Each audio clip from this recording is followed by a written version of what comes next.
So, Shushu, you were asking me about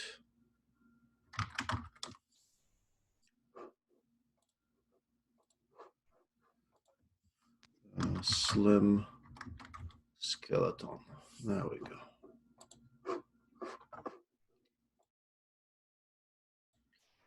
That's the one. Okay. So when we look at it, let's actually look at the GitHub for this one. Let's open new window.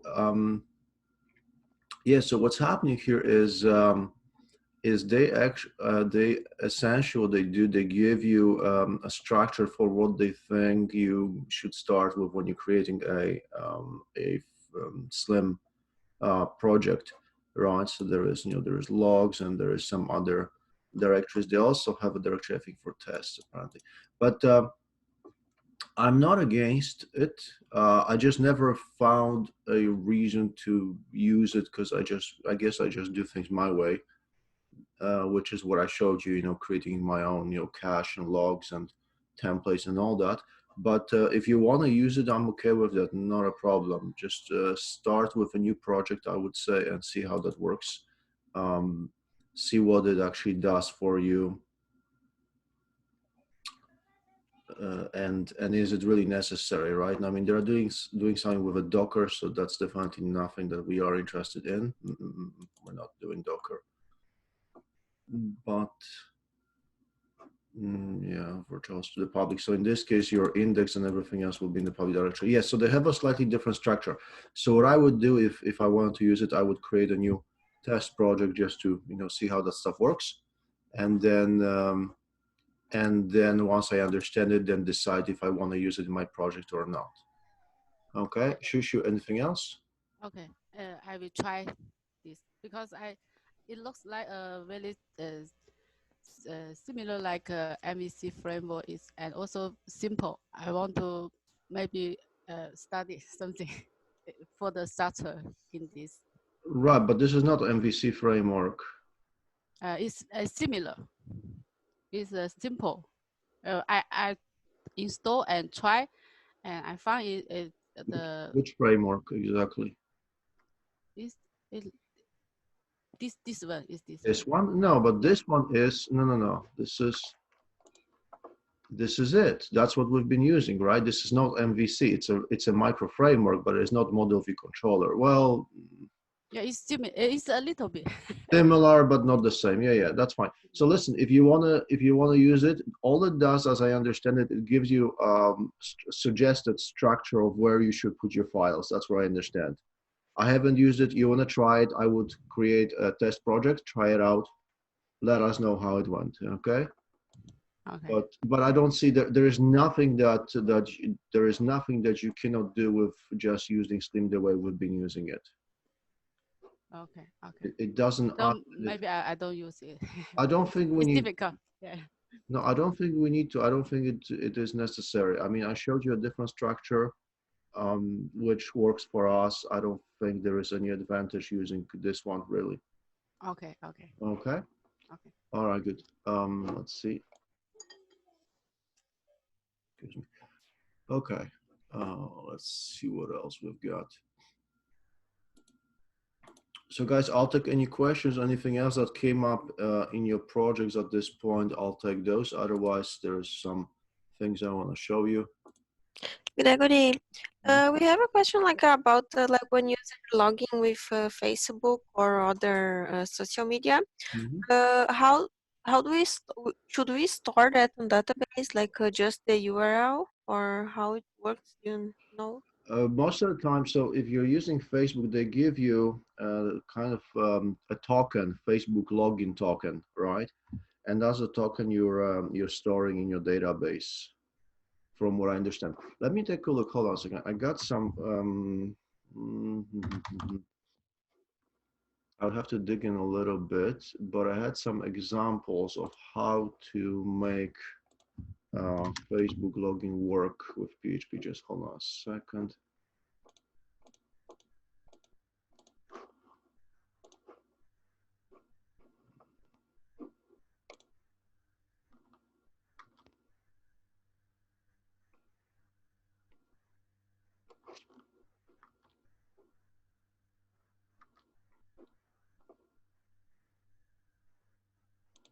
looking here. Isn't it? Found it. Okay.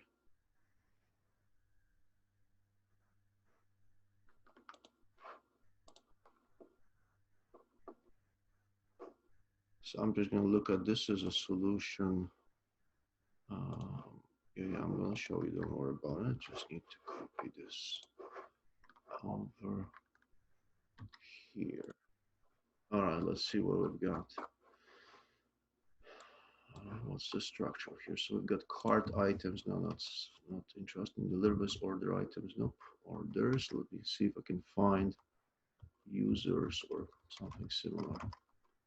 This is a dump of a database, so this may. They were actually using blobs. That's why it's so big. That is not exactly promising. Nope, that doesn't have it.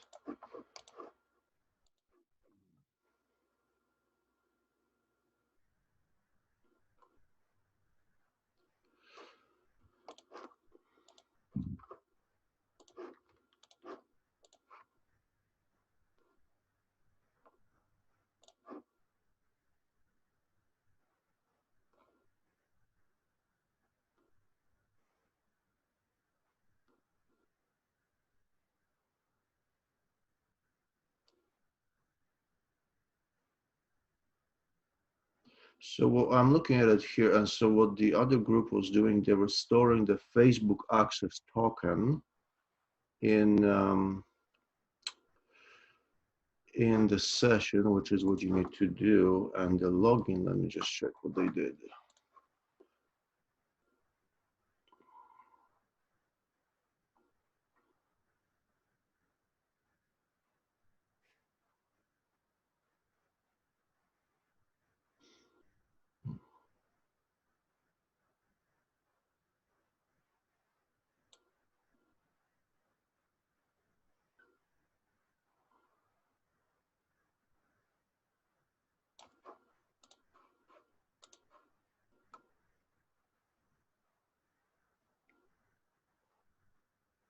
So didn't you tell me you wanted to use a library for the Facebook login?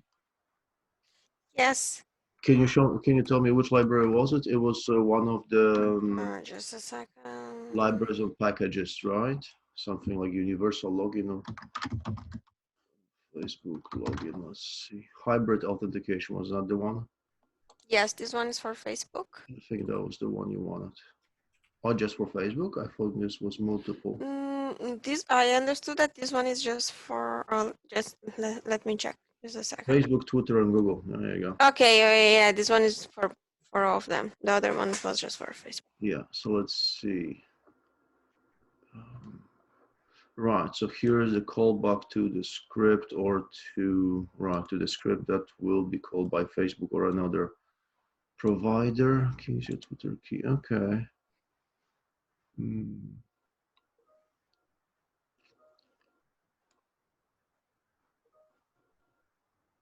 It looks like when you are, because the thing is, when the user is authenticating using Facebook, you still need to create a user stable for them, right? That's the thing, because you still need to know they exist, right? You cannot just tell them login and that's it, we're done, right? You still need to know who they are. Yeah, there's a bit of an issue here. Just looking.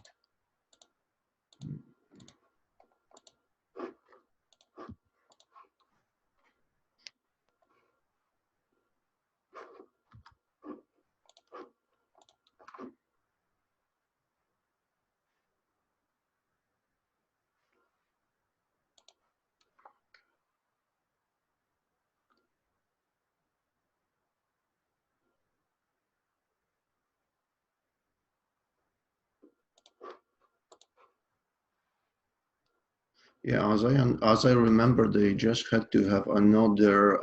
They had another column in their project. So you have kind of a Facebook ID, I think it was, numerical ID of the user. So when the user registers with or logs in with Facebook, essentially that's what it is. They log in with Facebook. You store their information. Let me just check what they did here.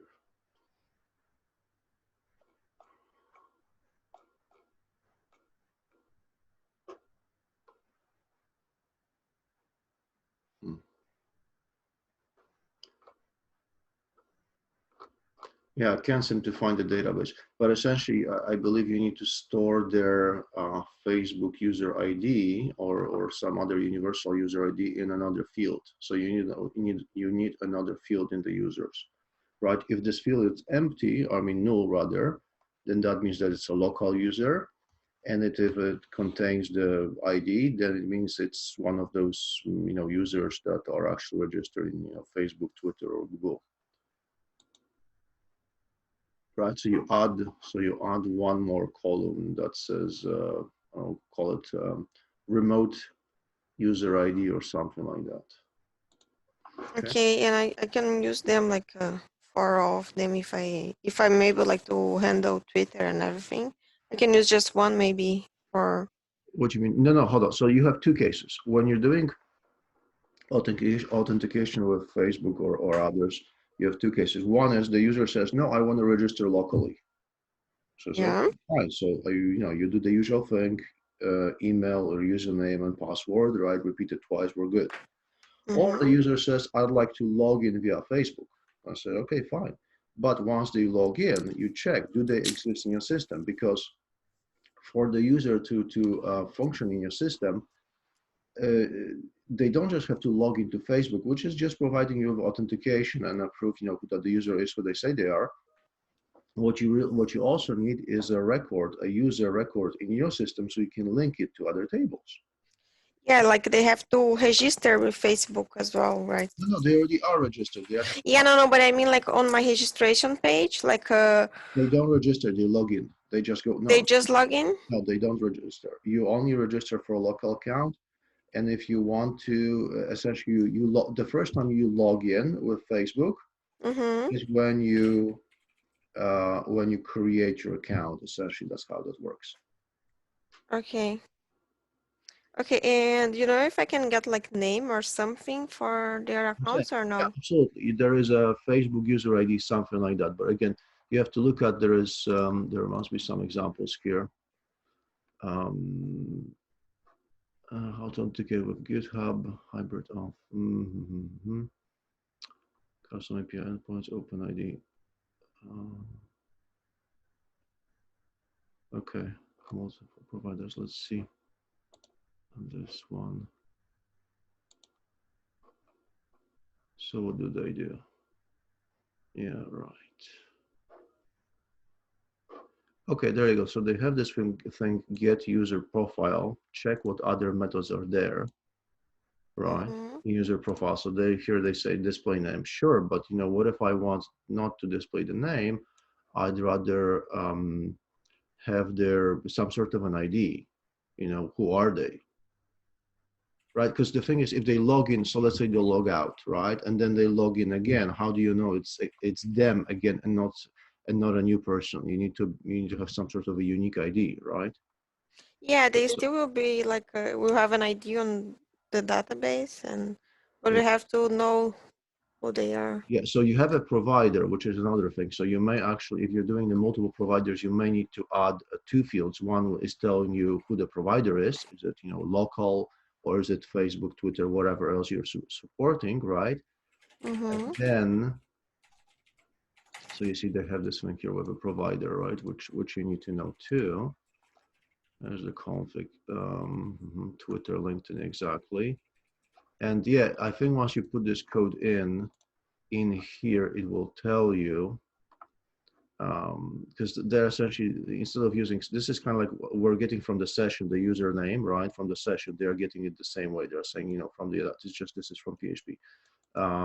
Adapter, give me user profile and display their name. I'm just saying this is Name adapter, where is that? Yeah, it's gonna be adapters, hybrid of get connected adapters. Yeah, we will have to put that into our editor and then see what it suggests. Hybrid of get connected adapters.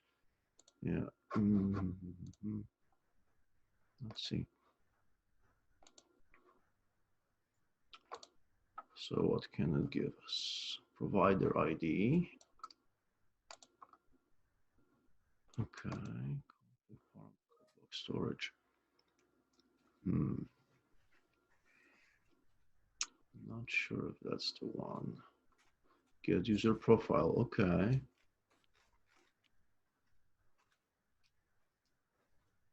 Get access token. This one's temporary. That's only for to validate are they still allowed to access your website. So that's not what you want to be using. Set logger. Set callback. Oh, I'm not seeing it here.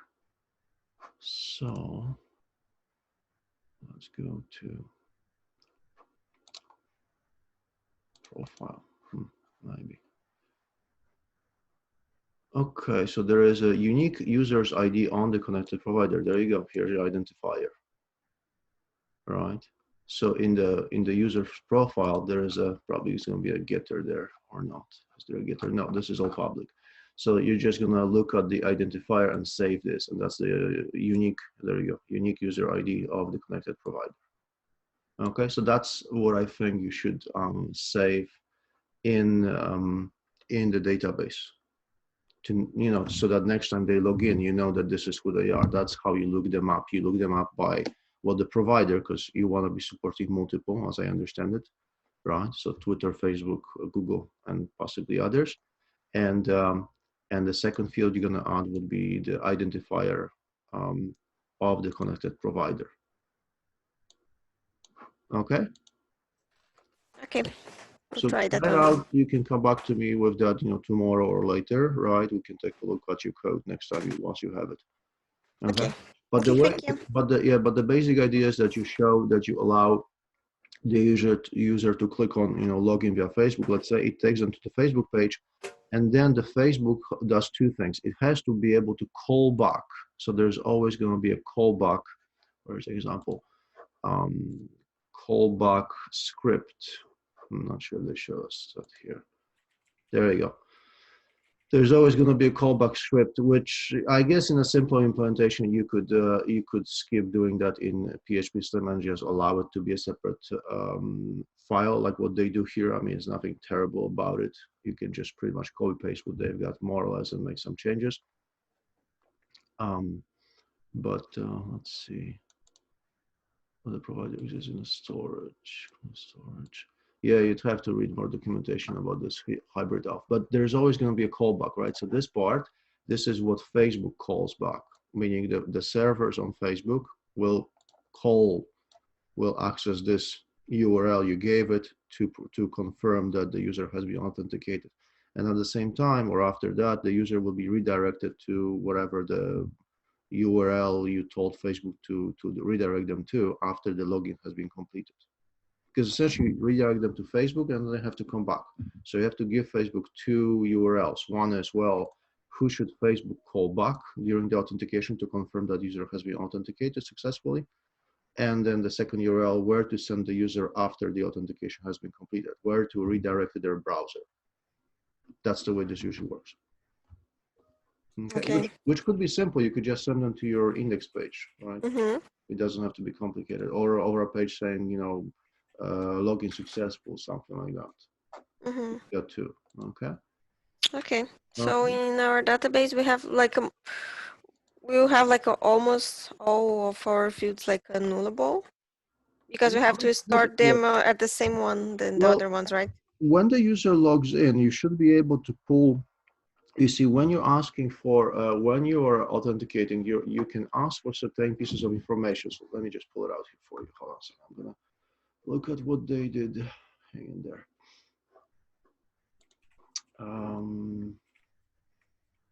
Now, this group, what they were doing was actually, they were they were just doing Facebook authentication, right? They were not using this hybrid authentication, unfortunately. But I like it very much, actually. This hybrid auth is very cool, I think. Um, just looking at it right now. Hold on a second. Okay. So what was happening here? I'm just gonna pull it out here. All right. So this is an old code. So here's what they did is they actually in Facebook they're able to access this URL asking saying, hey, give me the user's ID, name, email, gender, first name, last name, location, right? And they would get that information, then they could put that into a database if they wanted to, you know. So essentially this is the Facebook, sorry, this is your PHP code using REST API to call Facebook, and then this blocks for a moment. This call blocks for a moment until Facebook responds, and then your script continues with this information available. So they were able to find out their name, their email, right, and other information. Now, when you're doing that, you have to actually tell Facebook that you will want these things. You actually have to tell. Let me just see where they have it. You have to tell Facebook that you will. Let me just check that. That was a different file that you will want this information because user has to agree, for example, to share with you their email. So you have to make it a requirement there. Hang in there. Just looking. Yes.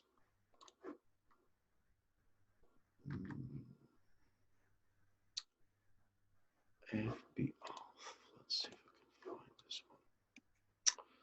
There is usually a list of sort of additional information pieces that you want from Facebook in this case, right? Because do you need the user's email? Well, that's a good question. Do you or do you not, right? If you do, then you should request it, right?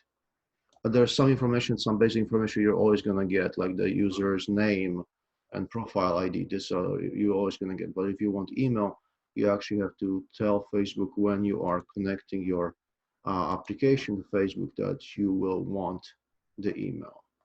Just looking at it, but I can't find it right away. Access token.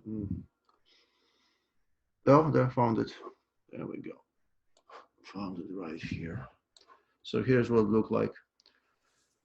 If so, so they said get redirect login helper right. So the permissions, right? So you have to ask for certain permission, get the public profile. This one you always have the right to get, but they also were asking about email and user location, which are additional. Okay. Okay. Okay. So again, you have to look at your hybrid auth and how they handle that, right? But that's what it looks like. Okay. Okay, and then here are actually two URLs. They say here's the URL to call after login, and this is the URL to call after logout, which this probably was never used really. Okay, and what they do, they were storing the Facebook access token in their session, which is what they needed to do. Let's see. There we go. They added a global to twig called Facebook access token.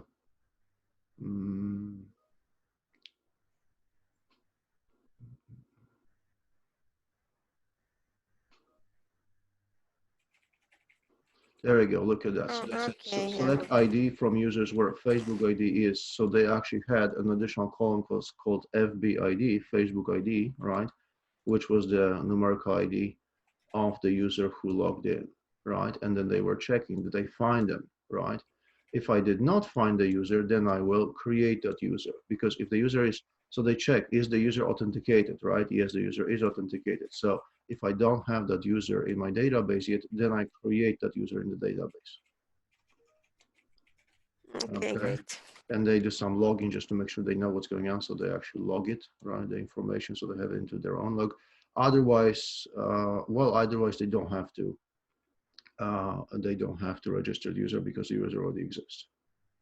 Okay, and that's what they've got here. Okay, Okay. Okay, good. So you're Okay. gonna have this code on the video afterwards, if you like, or I could actually, if you want, I could code paste it for you, but not sure if it's useful because you're using the hybrid auth anyway. The principle will be the same, except in your case, you'll be supporting multiple authentication methods. So, so instead of just having one column FBID, you're gonna have, well, the authentication provider, one column, which could be an enumeration, right? Which providers do you support? And then the second would be provider ID, which would be the ID, well, for different providers. Okay. Okay. Okay. Yeah. Yeah.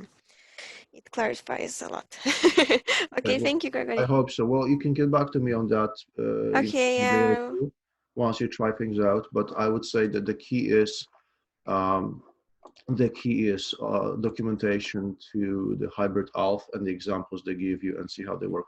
Now, you have to bear in mind that they use, usually in those examples, pretty much always, they just use pure PHP because, I mean, they don't know what frameworks you would be using to just, so they just show you the pure PHP solutions, and then it's your job, if you want to translate them into what would work with, you know, PHP Slim or other framework you're using. Mm-hmm. Okay. Okay. I'll try to work on that. And if I have any question, I will for sure come back to you. Yeah, of course. All right, Okay. Thank you. good questions. Thanks. Okay, we'll take other questions. Anything else that's coming up for you? Hi, Greg. I have a question about WebSocket. I'm trying to use a library which called Redshift, and we need to start an independent server thread. So how could Yeah, that might be an issue. Can you just share the URL for that documentation, and I'll take a look. We'll see. Yeah, I copied to? yeah, I'll see it. Hang in there. Depends on the server. I mean, I can try. Well, let's just see first. Okay, let's first see what it is.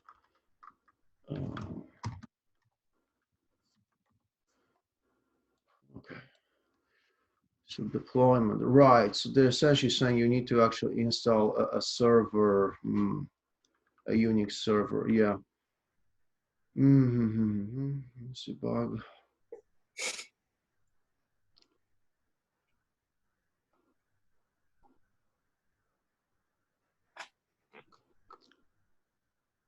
Yeah, right.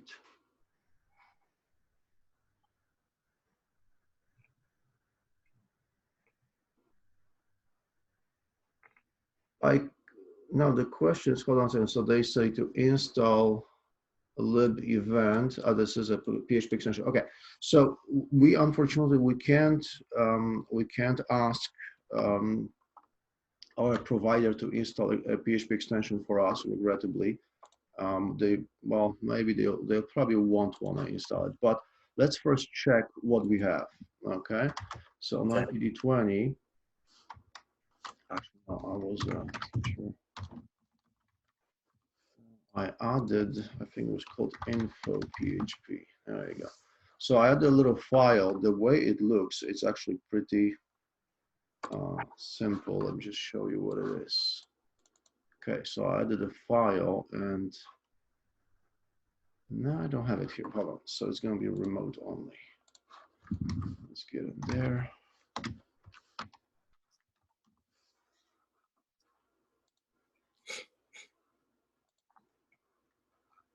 So if I want to know exactly what I have configured in the PHP engine, I wrote about the PHP engine, Apache, you know, all the stuff that I'm using, right, the environment I'm using, then the way to get this, to obtain this information is to create a file that looks like this.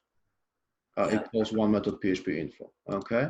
So this was what can tell us what was or wasn't installed. So you said EV, PHP extension bundles, lib EV. Okay, let's see if we got a lib EV. Nope, I don't see it. There's another one, supervisor. It's a daemon which can launch and maintain others. Yeah, well, that's the problem. So unfortunately, we don't have the power to, because this is just simple hosting, right? You're not managing your own server. This is simple hosting, where we can't really, you know, create our own services. It doesn't work. Okay. But can we use a cron jobs to start a PHP script from server, remote server? Cron jobs? Yes. No, but there's a limit. You see, every PHP script only executes usually for about 2 minutes. Let's actually check this. Time.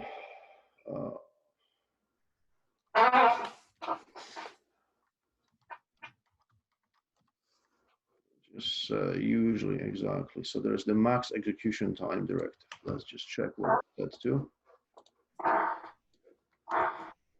So I got 120. So you have 2 minutes. So every script that a PHP script that executes only has 2 minutes to live from the moment it starts to the moment when it's terminated.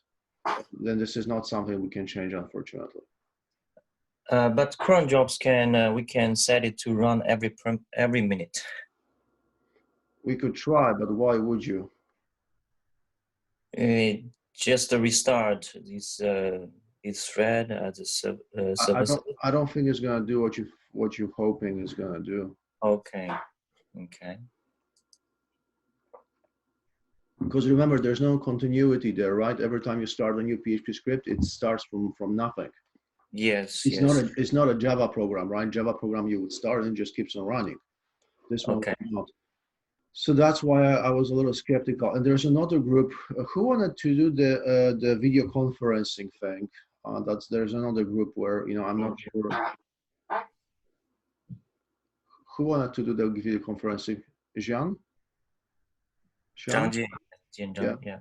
You guys wanted to do. Did you guys check it? Are you guys able to do that? Did you install the server that was necessary? How's it going?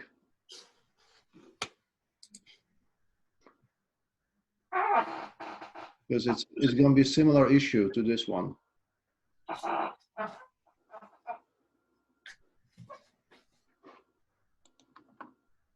Jean? Okay, I guess I put you on the spot there. Okay, so with this one, yeah. So server configuration, they said run your WebSocket server on same machine using portable. So, well, what I could do,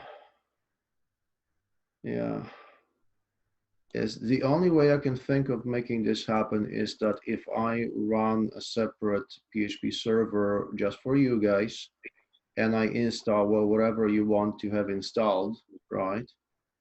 And that's how you would like this one, right?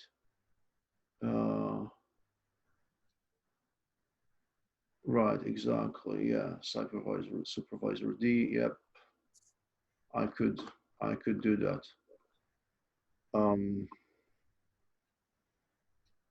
Yeah, that's the only thing I can think of.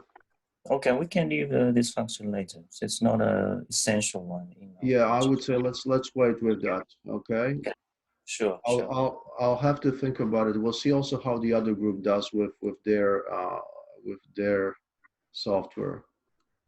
Okay. For the video conferencing. Okay. If other groups needs it, we can take advantage of it. Well, the thing is, okay, so I do have I do have a Linux server which I was using. I got hosting from it's called DigitalOcean, the guys, right? And what they do, they have those computers. That's the one I got for your .NET course, right? Which is essentially a Linux machine.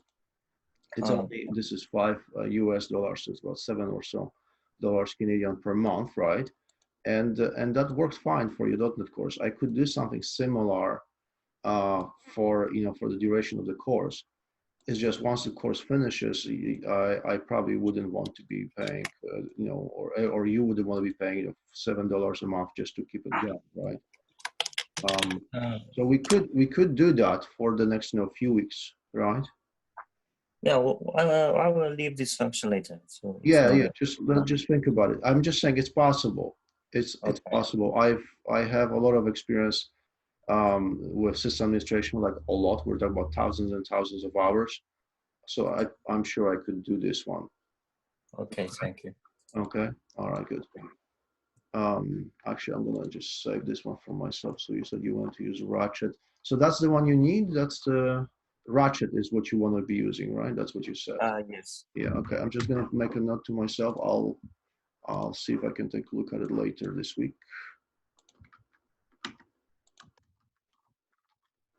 This is for, what was it for? Car rental. WebSockets. Yeah, WebSockets, car rental, PHP project. So this is what you wanted to use for chat, right? Was it? Or for what? Like pushing something from server to clients. Okay. Okay, because these kind of things are usually useful for chats or things like that. Yeah, yeah, that's a popular app. Yeah. Okay. Yes. Let me think about it for let's get back to that before the weekend. Let's talk about it again. Okay. Couple of days. Okay, I'll see what I can do about it. Okay, thank you. Okay. All right. Good. Thanks. Okay. So the group one more time, Jiang. You guys were doing the video conferencing. Did you check the library? I need to know where you guys are at with that. Can you just remind me what was the library you wanted to use? Can you just paste the URL in the chat box for me? I'd appreciate it. Or for everybody, rather. WebRTC. Okay, let's take a look. There we go. Right.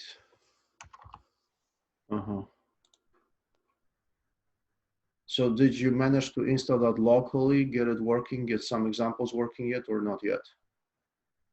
You can put it your answers in the chat if that's more comfortable.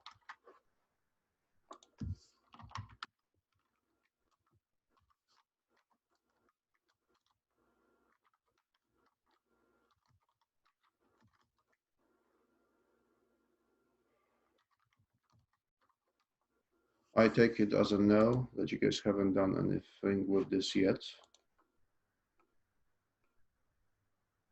Yes, no, maybe. I don't hear anything. Okay, so I'll see what I could do about it. Are you guys still, do you guys still want to use it? Is this just, I need some answers. Where are you with this? What did you do anything with this over the weekend or not yet? Did you try it at all or not yet?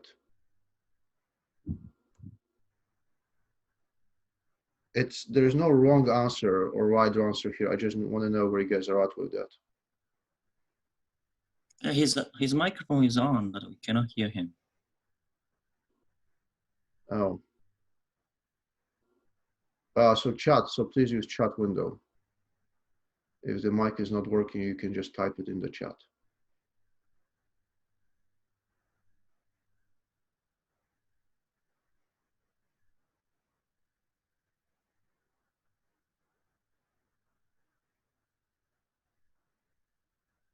Okay, but with WebRTC, did you get WebRTC working? Okay. Did you have to install some software locally or no? Okay. So you just online, great, excellent. So you don't need me to install any of the software on a server, right? Because I have an option here saying run a local server. So you don't need me to do that, do you?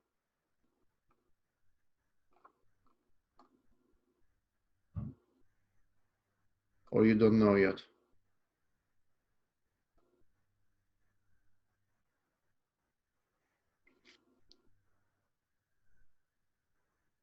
There is a free server online. Okay, excellent. Just make sure you test it early, like, you should get this working this week, that part. Okay, because whenever there's a critical part of an application you're creating and you're not sure about it, never do it last, always do it first. So in your case, this is the one thing that that you need to do first. You make sure you did. Excellent. Okay, you gotta make sure that this works. Okay, fantastic, great, thank you. Thank you. Okay, I'm just gonna, so just so that everybody sees what we're saying. Yeah, well, thank you for that. Good. I'm just wanna see, I wanna, show everybody, yeah, that's what we're talking about. So you said you did use the free server online and it works. Excellent. Okay, good. Anything else? Thank you for that. Anybody else has a question? I'll take those. Otherwise, I got some stuff to show you.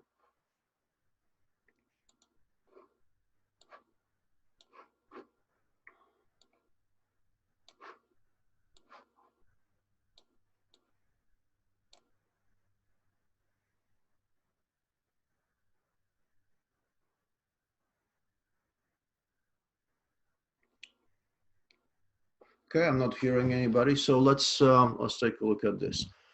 So couple more things. So one of the interesting things I was looking at over the weekend was, or actually at the end of last week, not over the weekend. I needed a weekend off. Sometimes I do too. Was email recover, or the password reset rather. Right. So I want to talk about this today. Let's look into that. So if you don't have to do that, let me just take a look at this myself. Okay. So one of the things I would like to do is to be able to send user an email with a reset, with a password reset URL. Okay. And the way this is usually done is that we need to add, first of all, we need to add a table to the database. I'm actually going to go here.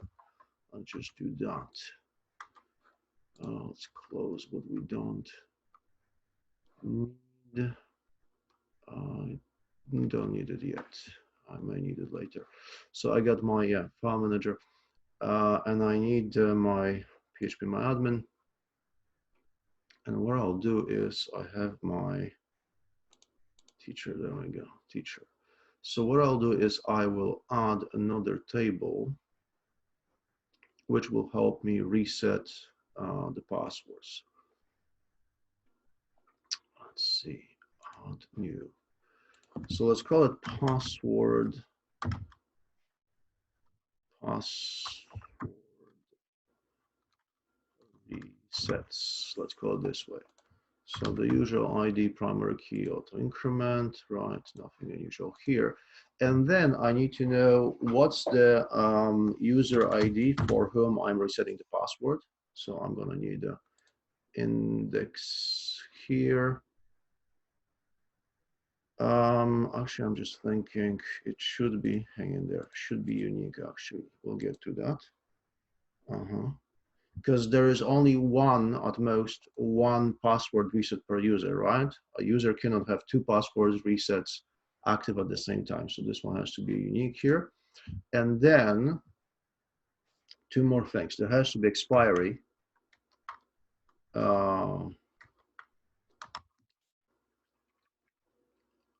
Date, actually no, create. Let's do creation timestamp, right? So when was this request created, right? Because they will have expiry. In other words, if the request was created more than, 30 minutes ago, 24 hours ago, whatever the rule is, then I will ignore it. I won't allow it to work anymore. It will expire. So let's see, timestamp would be good, and automatically assigned current timestamp. And finally, will be the secret, which is going to be a varchar, a random varchar. Let's give it just 100. Okay. All right. So that should do it. And the secret,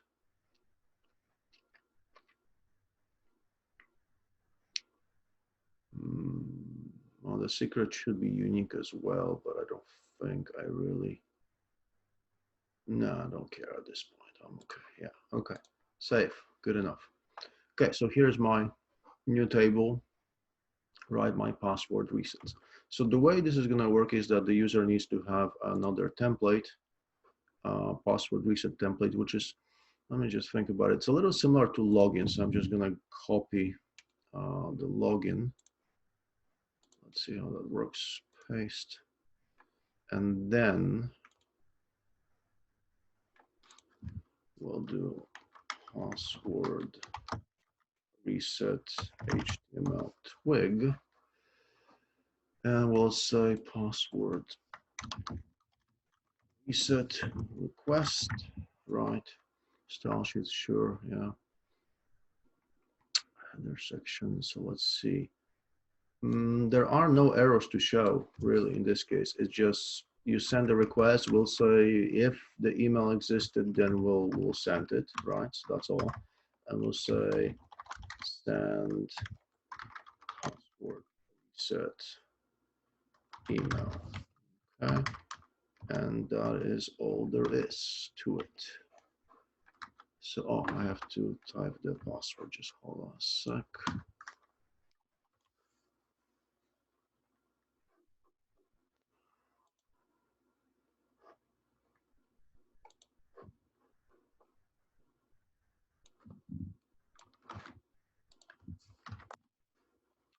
All right.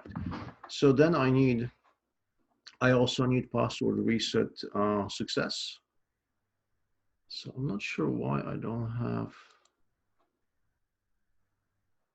because this is Dongyok's code. Why is there no login success, for example? Oh, I didn't make the page. Oh, you don't have the page, but it should be, right? Yeah, okay. Yeah. So copy,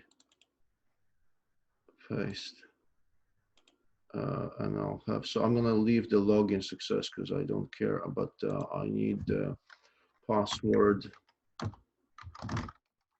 reset sent. Okay, so it's not exactly a success yet, it's just, it is set.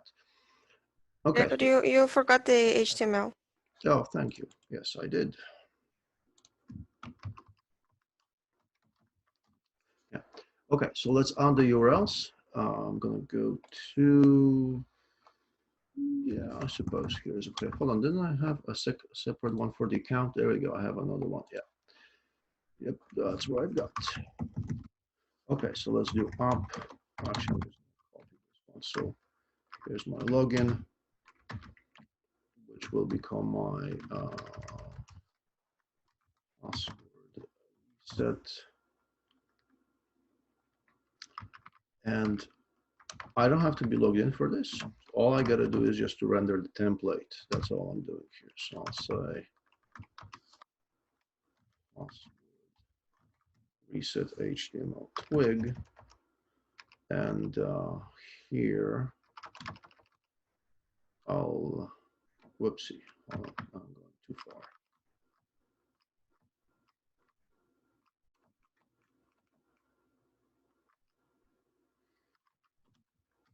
Better. So I'll have my post handler for password reset.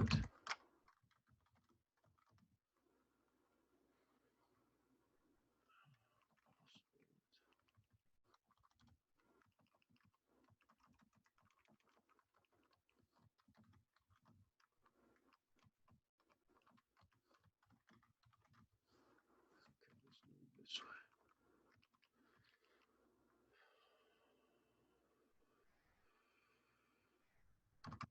Don't have to be logged in. And then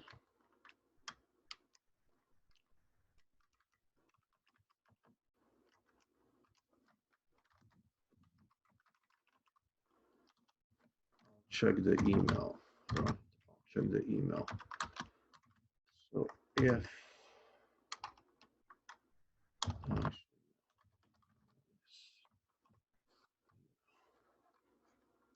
and okay, so what do I do now? So this is the email, and then I need to find if I have to do two things. One is I will always render the same thing at the end, saying password reset sent, right? Which will say, well, if the account existed, then the password reset has been sent, right?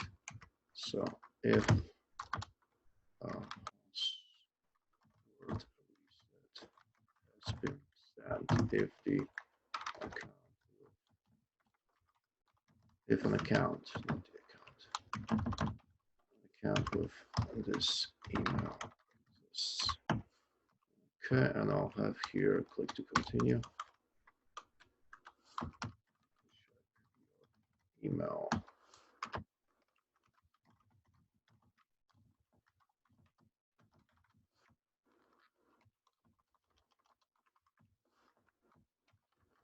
Yeah.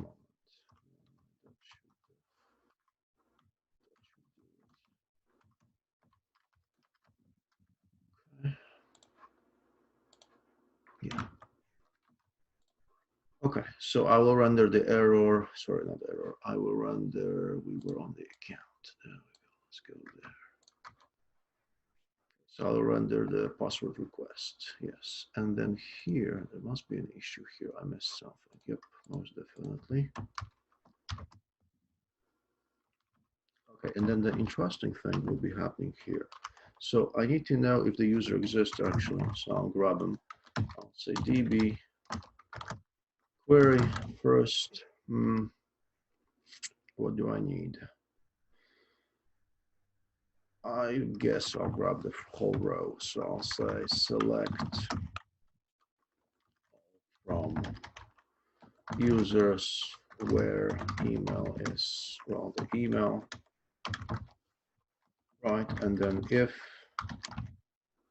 user, which means the user exists, then I need to send,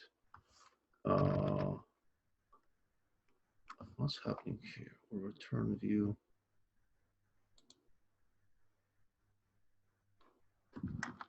Okay, yeah, okay. So if the user exists, then I need to send the email, okay? And then there are, oh, this is going to be the interesting part. So sending of the email. Sending an email according to PHP documentation is fairly simple. I'm not saying it's complicated and you will send an email, but there are consequences to it, right? To doing it all this way. All right, so what you can do is, let me just find a better example. Header CC email, where's my body? Okay, better, yeah. Okay, I like it. So let's grab this.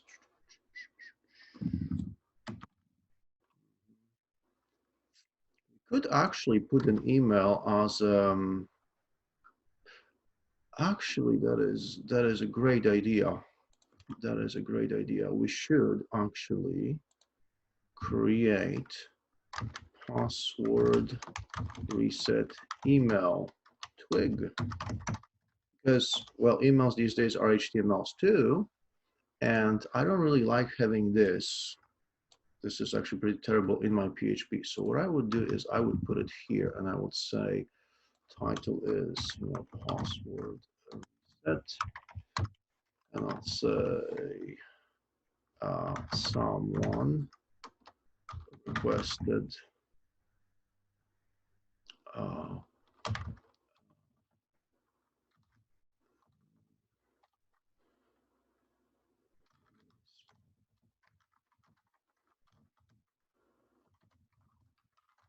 reset part of the account. Don't need a table here.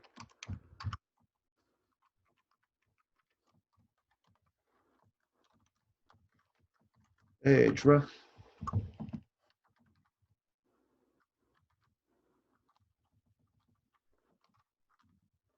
Let's see.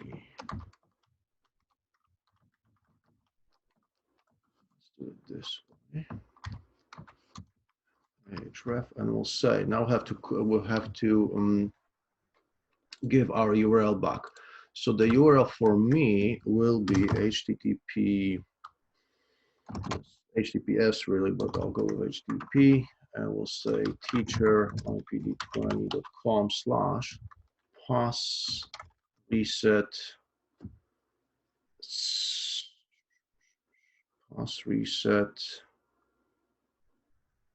action /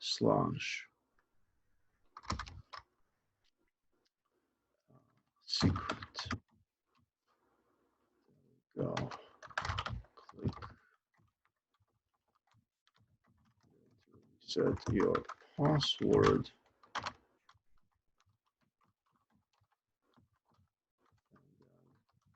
If you did not request password, then ignore.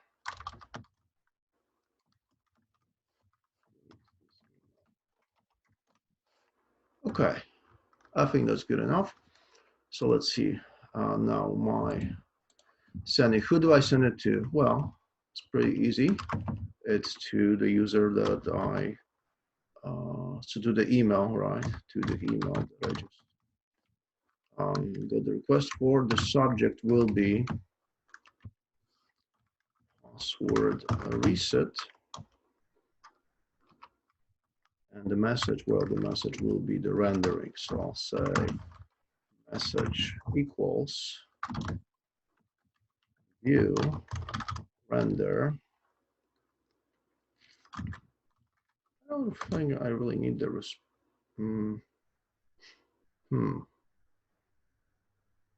view render.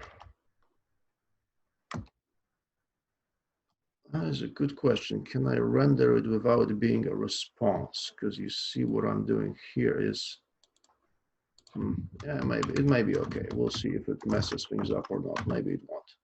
So I'll just say password set email. Right, because what this should do is that returns string, right, which is my message. That's the contents of the email. I'm just concerned if it doesn't change anything in the response object, but don't see why it would need to. We'll see. We'll find out. Okay, there is some headers here which we should set, saying, hey, this content conforms to MIME, which is this is a format that allows us to send multiple documents in a single email. Let's say text version of an email, HTML version of email, attachments, multiple ones if necessary, right? And then we're saying that the content of this email is text HTML, encoded as UTF-8, which is okay. And then we should have from and to. So from reply, from no reply at feature.ipd20.com. There's no CC, so no need for that. And then finally send email. Okay.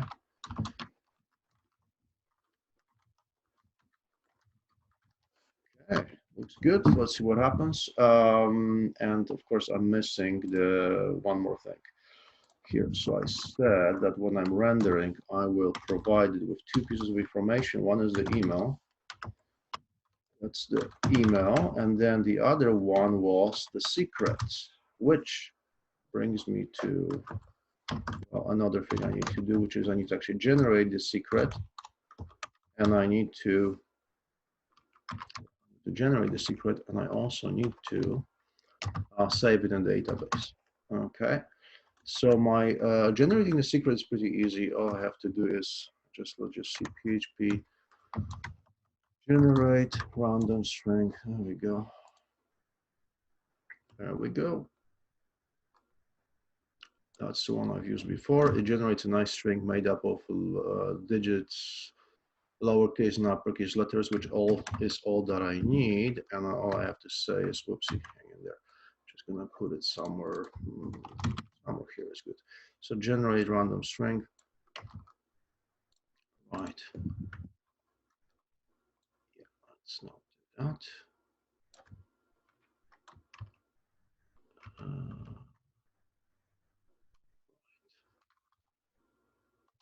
Said that we need that the secret is generate random string of might be longer. I think I gave it 100 characters, so I'll say 60 will be fine. That's pretty random to me. And then I need to put it into the database because I need to know once the user comes back to me, once they click on the link, I need to know whether the secret is the one of those that I had issued or not. So the way to do that is I actually need the documentation. There is an interesting function called insert update. This one. Let's take a look at it. So insert update. So essentially what it executes is something that you probably haven't used much or at all. It's called insert on duplicate key update. So the way this works, it looks at a like at a table and it says, okay, I'm going to try to do an insert. Okay, so it tries to do an insert of your of whatever values you gave it, and it will. So for example, here, if I look at my password resets, I don't have any, but I'm going to give it, ID, user ID, creation time, secret, right? Actually, no, this is timestamp. But look at the unique here. So the ID does automatically generate it. Hold on a second, I just thought of something. I think in this case we may. No, we're okay. We're okay. Yeah, we'll just leave the auto increment. It's fine. It doesn't link to anything. We don't really need it, but it will be there. But look at this one. My user ID, right? My user ID has has a unique key on it, right? It says user ID, right? Has a unique ID on it. And that is because I can only be resetting the one user's, well, one user can only be resetting their password one at a time or once at a time, right? So the user ID is unique. So the way this is going to work, if I try to do it the easy way first, I'll say db, right? I'll say insert, and I'll say insert what? Well, the ID is automatically generated. Don't have to worry about it. Here, I will grab my, what was it? User, hang in there. So this is my user ID will be user of ID, right? That's the user ID right here. ID is automatically generated. User ID I provide. Creation timestamp is automatically generated. And the secret I have to provide. So then I'll say secret is secret. Okay, like so. Okay, and no, that should kind of work. But the problem is that if I execute it multiple times, the second time I try and do it, this is going to give me an error. So let me actually see if this works. I'm going to go to,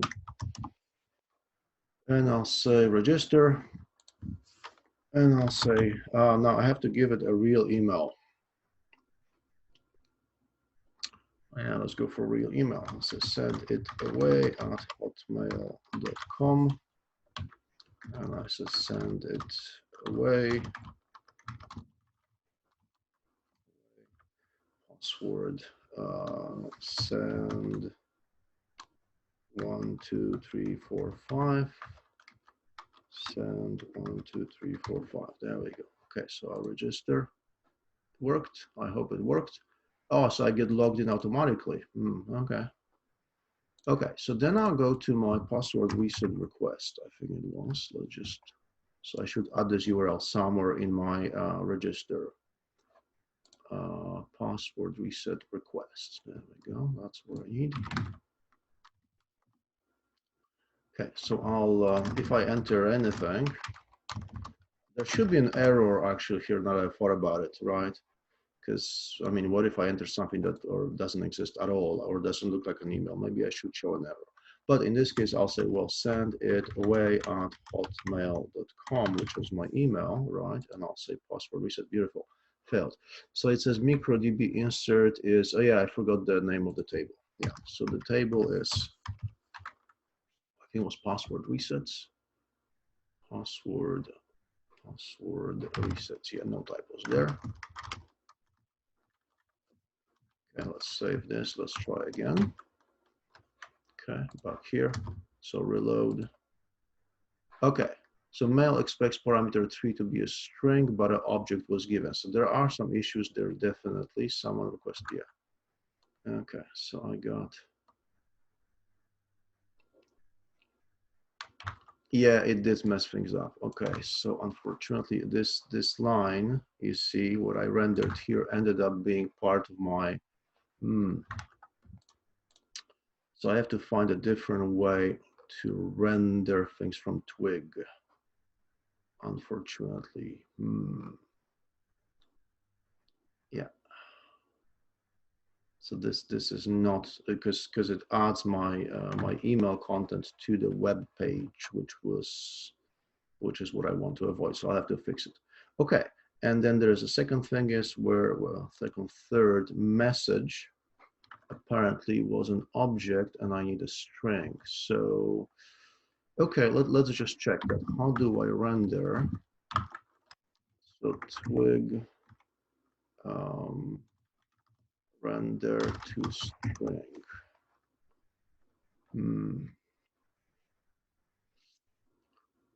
Template from string. Okay, that is not what I had in mind. How to render? Nope. Not. Let's try this.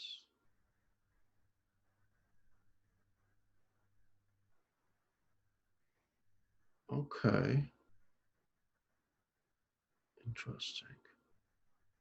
So we can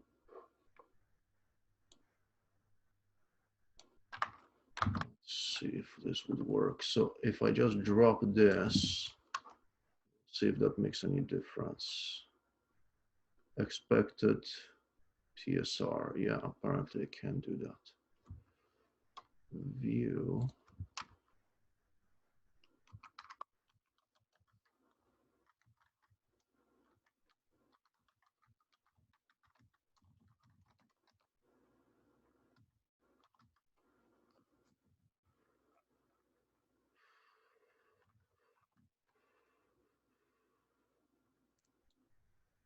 Yeah, how do I get?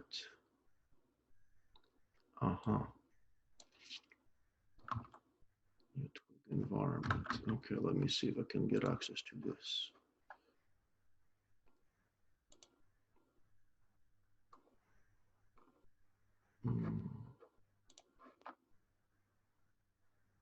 I do have a global.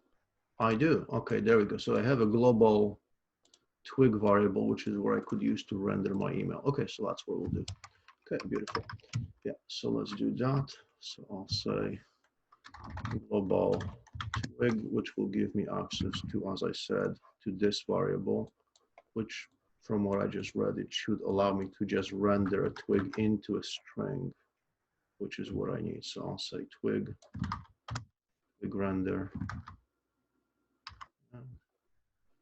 Doesn't like it.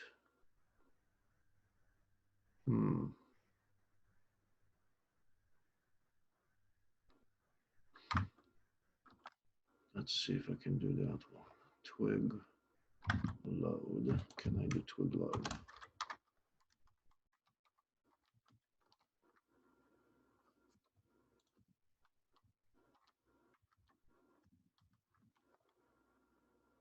Undefined method load. Yeah, so it looks like, which version of the twig is it? This is 3 point something. I thought we're using 3 point something. Let's see, composer JSON. We're using twig 3. It is. Twig.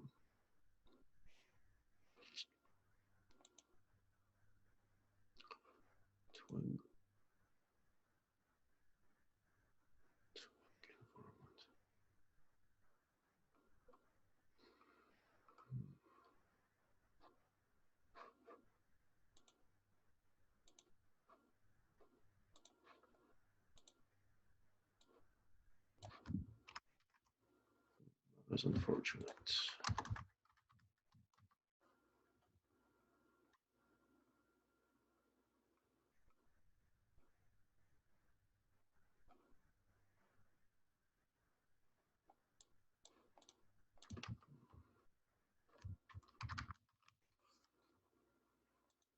Well, according to documentation, this should work. According to Visual Studio Code, it shouldn't. So we'll see who's right.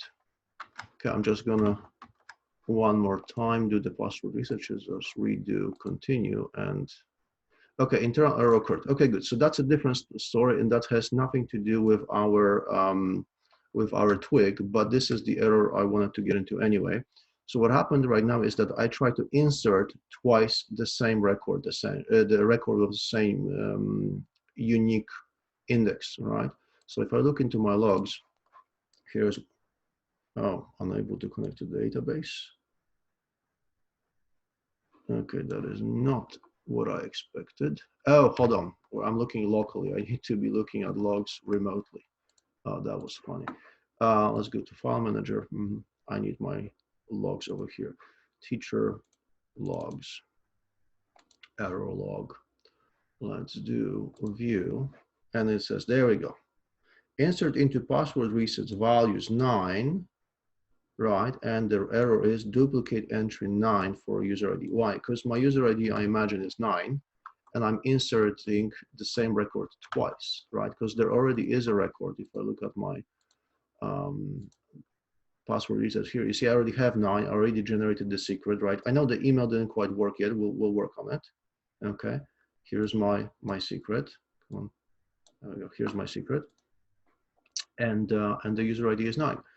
And I don't really want to have multiple records for the same user. I don't. So what I will do, and this is something again that you probably haven't had a chance to use, what I will do is I will tell Slim, MicroDB rather, I will take MicroDB to update if the insert is not possible. In other words, insert update is a functionality of MySQL really. It's not MicroDB, it's MySQL, which says, listen, if you can do an insert, do it. But if the insert fails because a duplicate key is found, right? So normally it would fail.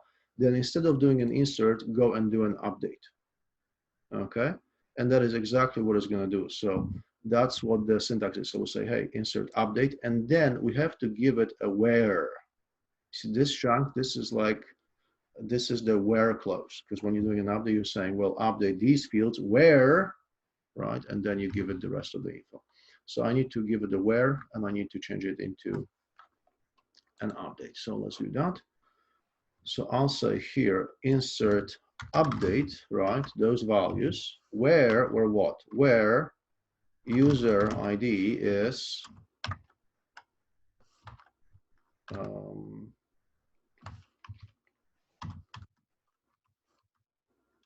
user ID, right? Because that's the where. If I was doing an update, that is the where.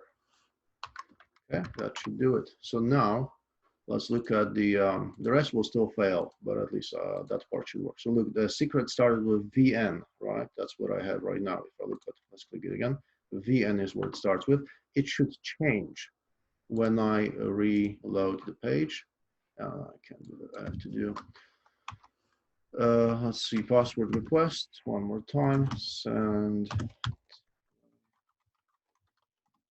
Okay, that's fine. That's problem with the twig. Okay, but if I go, you see, it did not give me a database error. So if I go to my database, you see it was VN5 BOL, right? I reloaded, and now it's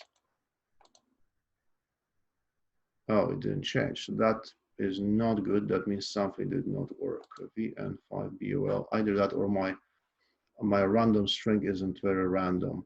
Let's see the time, 7:22:59. Okay, let's try this again.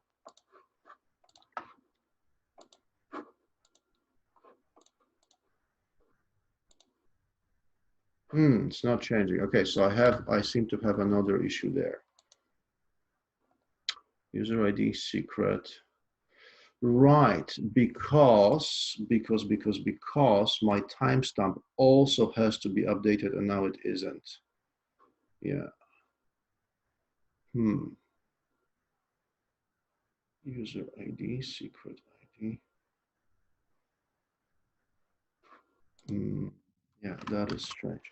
All right, guys, so here's what we're going to do. I have to look into this tweak thing, and I have to make sure that the insert update works. I'm going to let you continue working on your projects. I'll take care of that. I'll get back to you in, well, I don't know how long it's going to take, a few minutes or half an hour or more, whichever, whenever I'm ready. Okay, I'll get back to you on that. Okay, so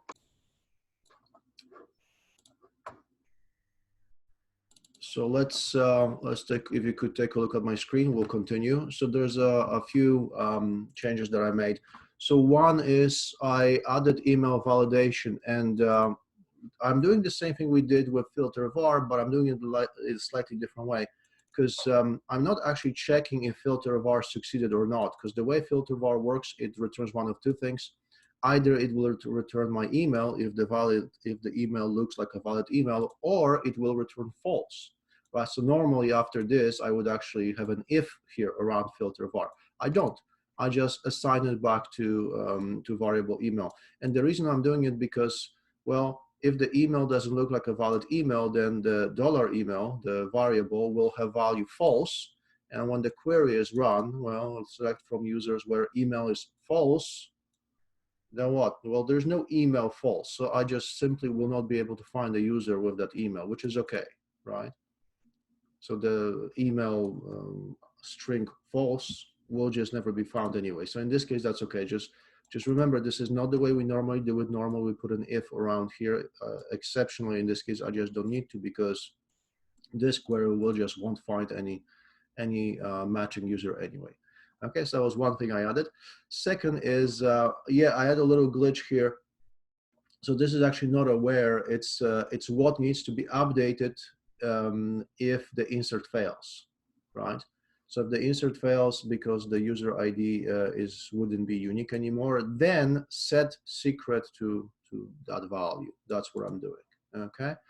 And then the last thing I did, so instead of fighting, this is why I thought it was going to take a long time, but I decided instead of fighting with Twig and trying to convince it not to work with the request, I realized that what I'm trying to do is extremely simple. I don't really need Twig for it. Look at it. What I need is I need to generate an email with this HTML in it, and all I need is just this piece over here is changed for a string, which is my secret value, the one that's randomly generated, and this in here is an email, right? So what I did is I put uppercase, all capital letters email and all capital letters secret into this file. I call it password reset email str sub, string substitution. It's not a Twig template. It just works on the basis of string substitution. And what I did is I just read the file contents, right? So from templates, I read my password reset email str sub. I read it and I say, and I tell PHP, listen, find me string email and replace it with the email, and find me string secret, all capital letters, and replace it with whatever the secret was, which is the generated random string. So I'm doing a template, right? It's still a template, it's just a very primitive one, and I don't need anything more complicated here. So listen, it's just easier for me. Look, it took me what? 3 lines, right? 3 lines of code for the whole solution. If I try to do it with Twig, I fear this would have taken me a long time, and it would end up being much more complicated. So it's just not worth it. It's just not worth it. I think it's just in the latest versions of Twig, the documentation actually tells us things that don't exist anymore.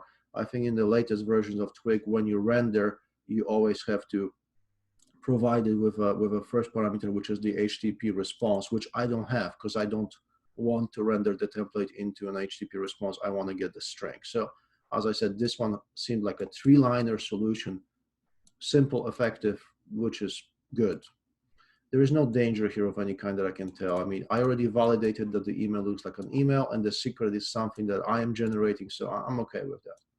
There's no danger of somebody injecting some HTML code or JavaScript or anything else into the email I'm sending. Okay, so then I send the headers, right, which is according to the instructions I found online. I change the from email address to be no reply at my domain. That's okay, because nobody is supposed to reply to that email, right? And then I send an email. And that looks all nice, except it has, you know, major drawbacks. And let me show you that. So I sent it, right? Here's my inbox of, this is kind of like my throwaway email. I normally don't use it just for some throwaway things. So here's my inbox. So I look at my messages here. There's nothing here that that would talk about password reset. I go to others, nothing.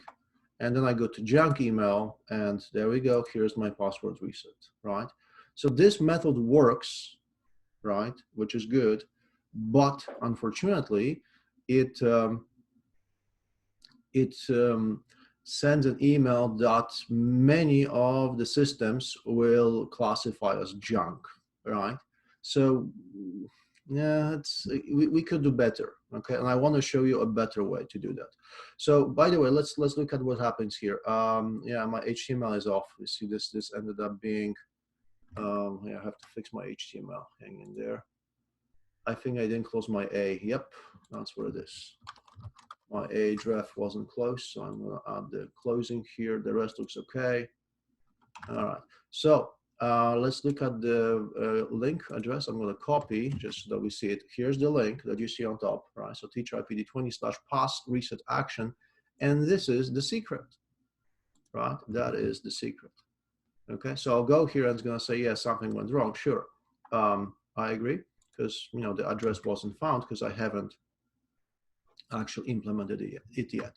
So let's go to password reset action. I'm going to create that one. So now we have another one of those. So we're gonna need, let me just see. We're going to need a get and a post. Actually, we're gonna need two of those. So password reset action, password reset action. Okay, that's one. And this one is somewhat similar to register, I suppose. Not quite, but kind of similar. So I'll actually copy the original file. Maybe too much actually, but we'll see. So I'll say paste, and then this one was, let's just rename this. So password reset action, right, .html, .twig, and let's see what we need. So password reset is the title, star sheets, and we got password reset. Okay, and then we got post. Yeah, errors are possible. I would say, yeah, they are. And then email, I already know the email, so there is no need to do anything about it. Your name, nope. Password. So I got new password, and then new password repeated. Right, and then the submit will say change password. Okay, don't need to cancel there. Yeah, I think I'm okay with that. I think I'm all right. Don't need all this script because I'm not doing Ajax here with ES email taken, so I'll remove it. I don't need that. Okay, so I have my form. Let's plug it in. Password reset action HTML. Yep, it's there. And then slash, right? And I'll need here the ID, right? So I'll need. Let me just check. We would be. Just thinking, actually, now we're okay. We can just say secret and give it a regular expression, I suppose, or not even. Okay, so let's just do it this way, secret, yeah. Okay, that should do it. So now, the first time this happens is we actually need to check it. We need to actually extract the secret. So I'll grab this in, actually, I'm okay here. So let's do it. Secret is missing. Yeah, I'm missing here. Does it have a type array here? So I'll say args of secret, right? And I'll have to check, is a secret found in the database? Okay, so I'll get my record of reset record is db query first row, and I'll say select from password reset, I believe it was password resets. Yeah, that's what it was. Where secret, right?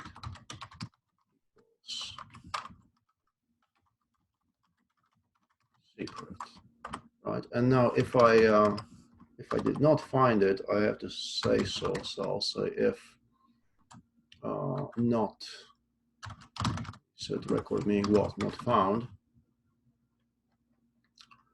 I'll render a template saying password reset action not found HTML twig. Yeah, I'm gonna have quite a few here. Otherwise, I'll continue. Okay, so I'll add this one.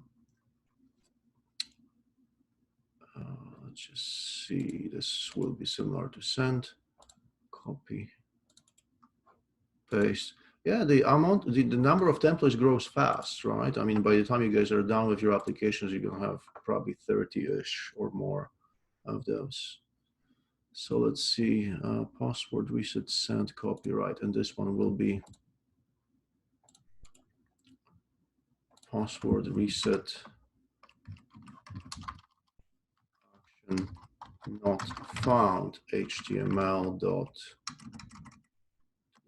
There we go. And this is not a login page for sure. This is password reset. I will say password reset token not found or not valid. Expired. Click to continue. All right. Something like this. We'll actually need it again later. So that's one thing. Second thing is I need to check. So if I did find the reset record, I still have to do one more thing.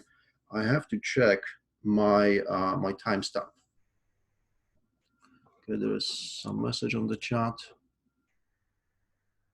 No, it's not a type of anything. I just made it up.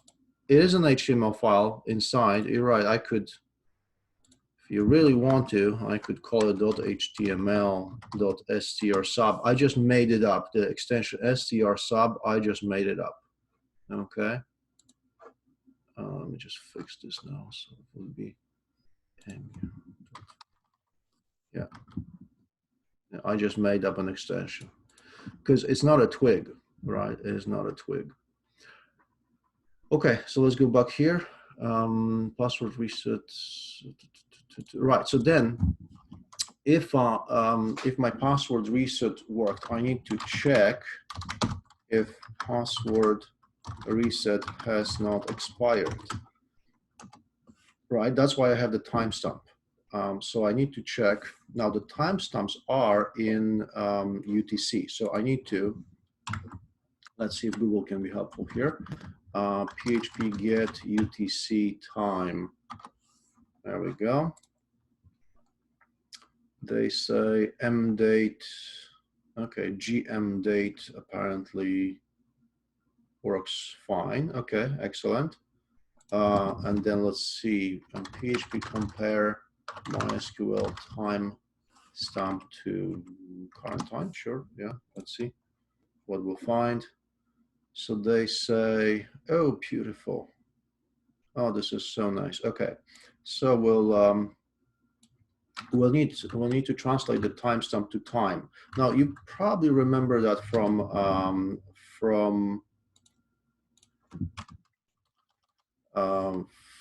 the what we do .NET, I think it was, and maybe Java as well, right? Where one of the representations of time was an integer value, right, which was a number of seconds since January 1st, 1970.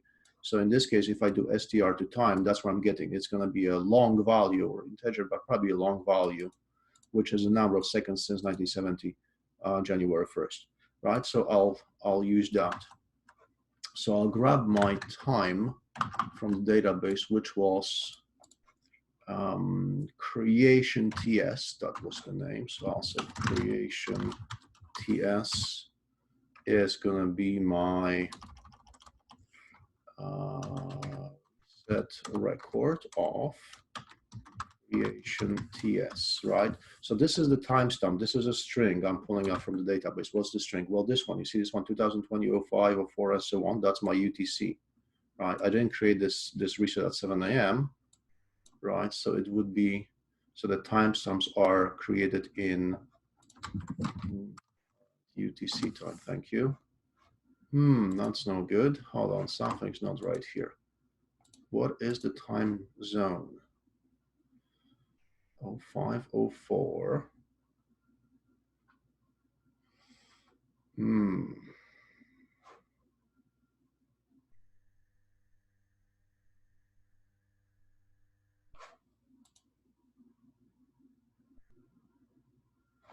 That does not look good to me. Hold on a second. So why is it saying 7 a.m., which is only what, 3-4 hours away from me?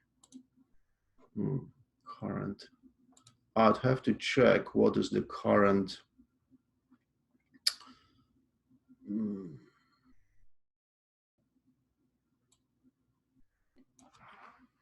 a second.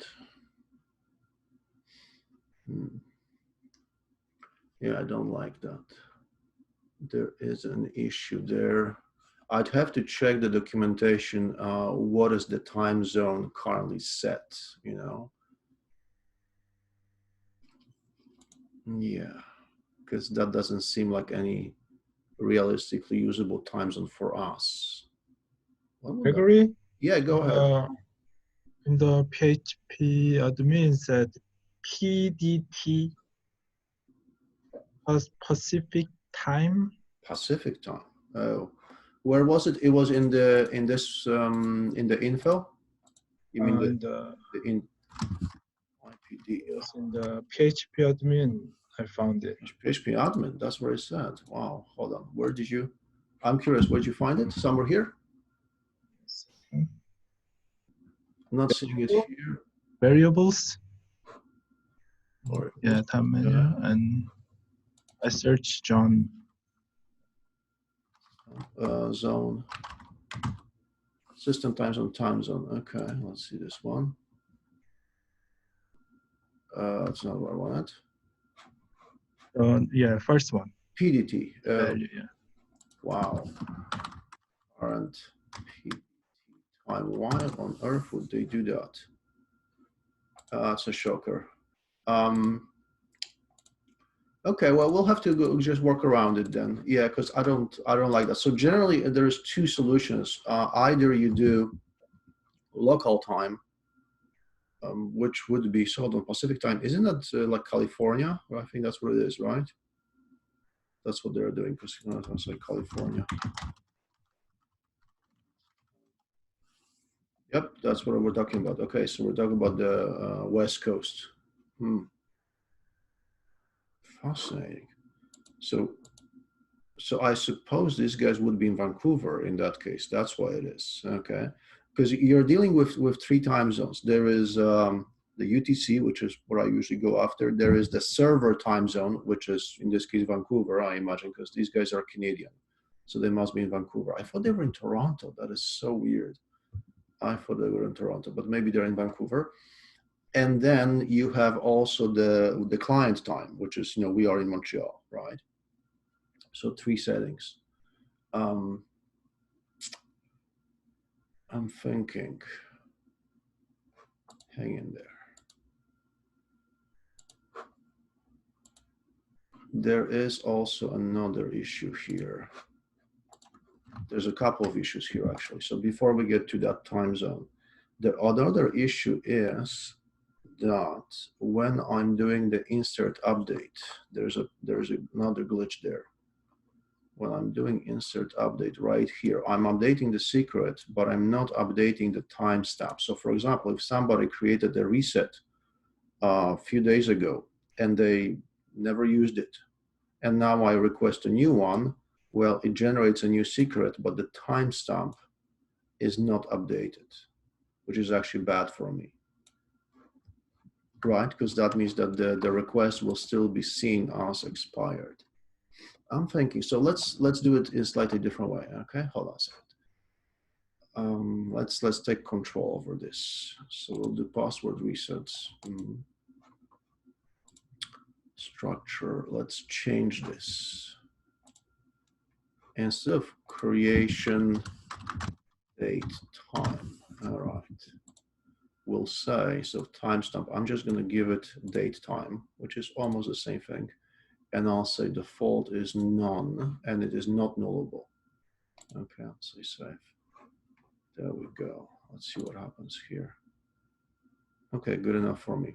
Right, so what's happening here is I just said, listen, I'm going to manage it on my own. So this way, when I'm doing an insert and update over here, right, I'll say, listen, update it to user ID, password, secret, and I also have to provide it with date time. So let me just see if I can grab this from over here. I need to generate my own date time. And I get to choose what it is. Could be local or could be the GMT date, which I like the GMT. I don't mind. I think GMT is good. So we'll see. hours, minutes, seconds.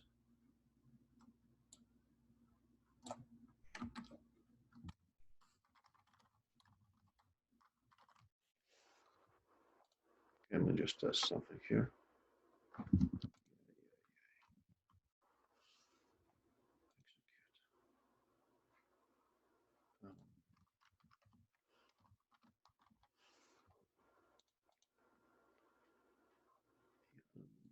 And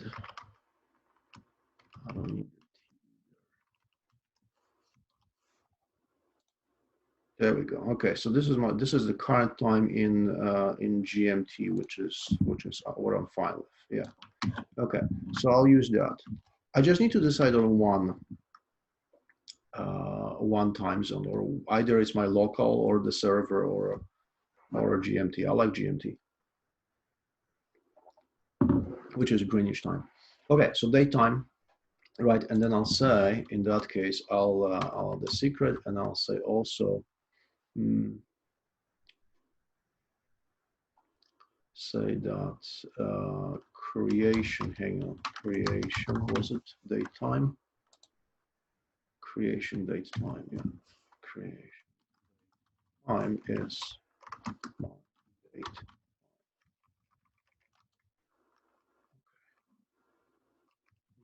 This is getting interesting. Now the question is, how do I do this secret?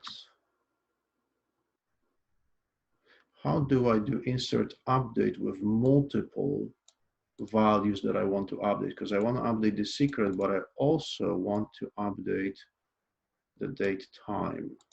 I wonder, just hold on a second, I have to look at the documentation for, yeah. Still need it, yeah, a second.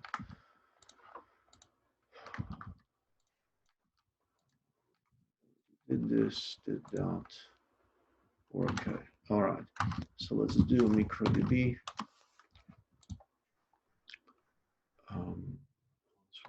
So update, let's see this one. Insert update.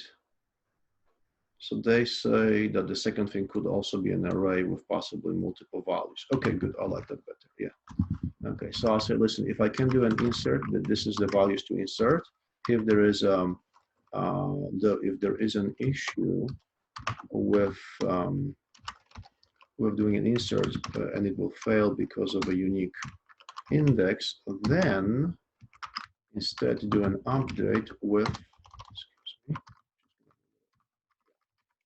indentation fixing here, with secret being secret and daytime being daytime. There we go. Yes, that's exactly what I. Okay, good. So one more time, just to summarize this. So I'm doing an insert. I'm trying to do an insert of a record into password resets, right? If this fails or would fail because of the unique ID being the user ID being unique index, right? Then instead, I'm going to do an update where the update will, change the secret and will also change the creation time to the current moment GMT. Right? Okay, I can live with that. So we're good. So this one is solved. And then let's go back here. So password request, we said yes, we're good. And then the reset action. So this is where the user clicks on the email. So now I fetch. I try to fetch the record from the database matching the secret, which is good. Then I have to check if the creation time, so we had creation date time. Okay, so creation, I'm going to call it DT. Yes, now DT, let me just check what do we have there. We had it right here. So we do str to time, which I already did, right? I converted the string to the time in seconds, right? So this is my creation DT, right? Convert to seconds since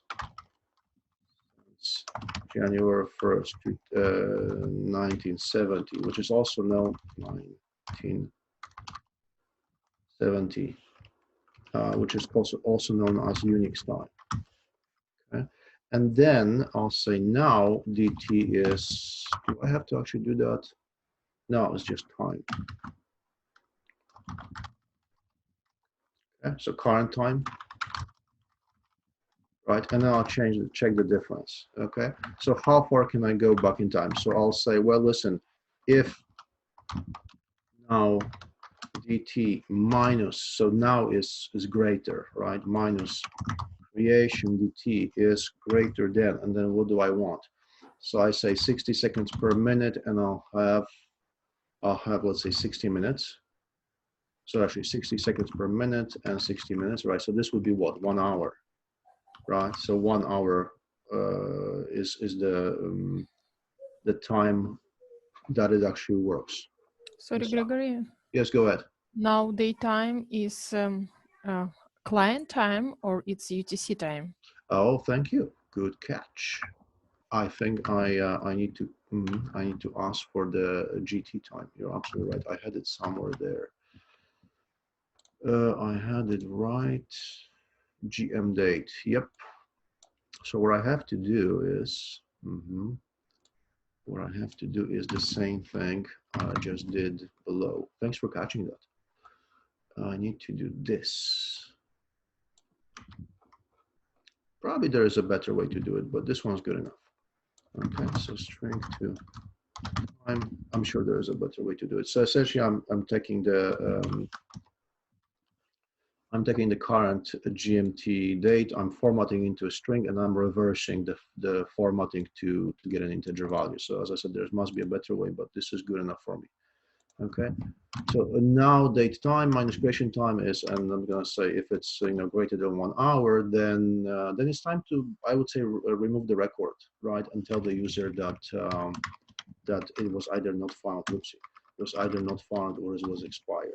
Okay, expired, and just to be sure everything is okay, I'll say db delete, and I'll say delete from password resets where. Well, I can go with the secret, so I'll say where secret equals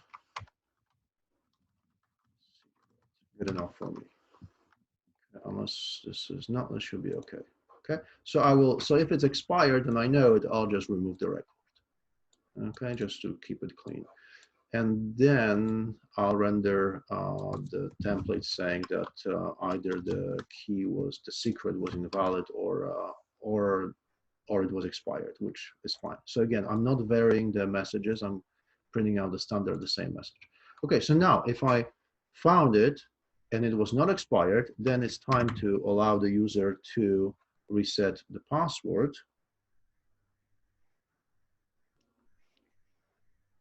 I'm just thinking I may actually, instead of doing the get, I may actually do here, what was it, via? I think it was via. This one.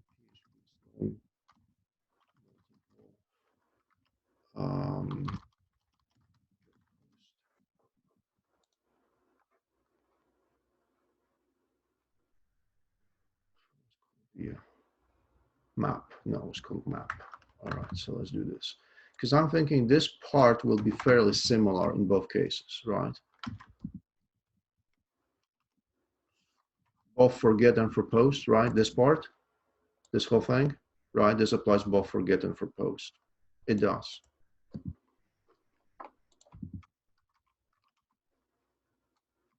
Because I still have to find it, I have to verify it, yeah. So this applies both for, yeah.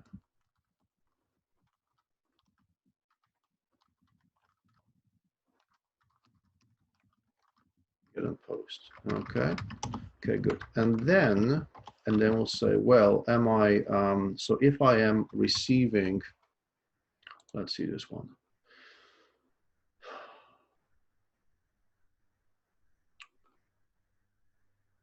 I'm sure I showed you a method to find out what the current get method. PHP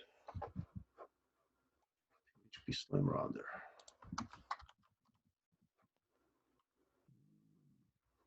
Request get method. Okay, we could try this one. This hopefully is the new documentation. Yeah, request. Yeah. So if I say if request get method, yep, is a post, then do something else. Go and render. Okay, I think I'm okay here. I think it's time to test it. So let's see. We were, that's my email. So let's copy, paste. Password reset token not found or about. Yeah, that's for sure. Yes, because I changed the timestamps and so on. So I probably ended up in this case, I suspect. By the way, if I want to know what's going on, I could actually add, you know, you guys remember log, right? I could actually do, I probably should do global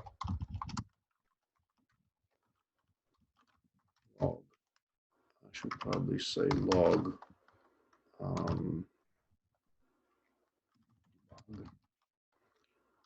token password reset token expired. User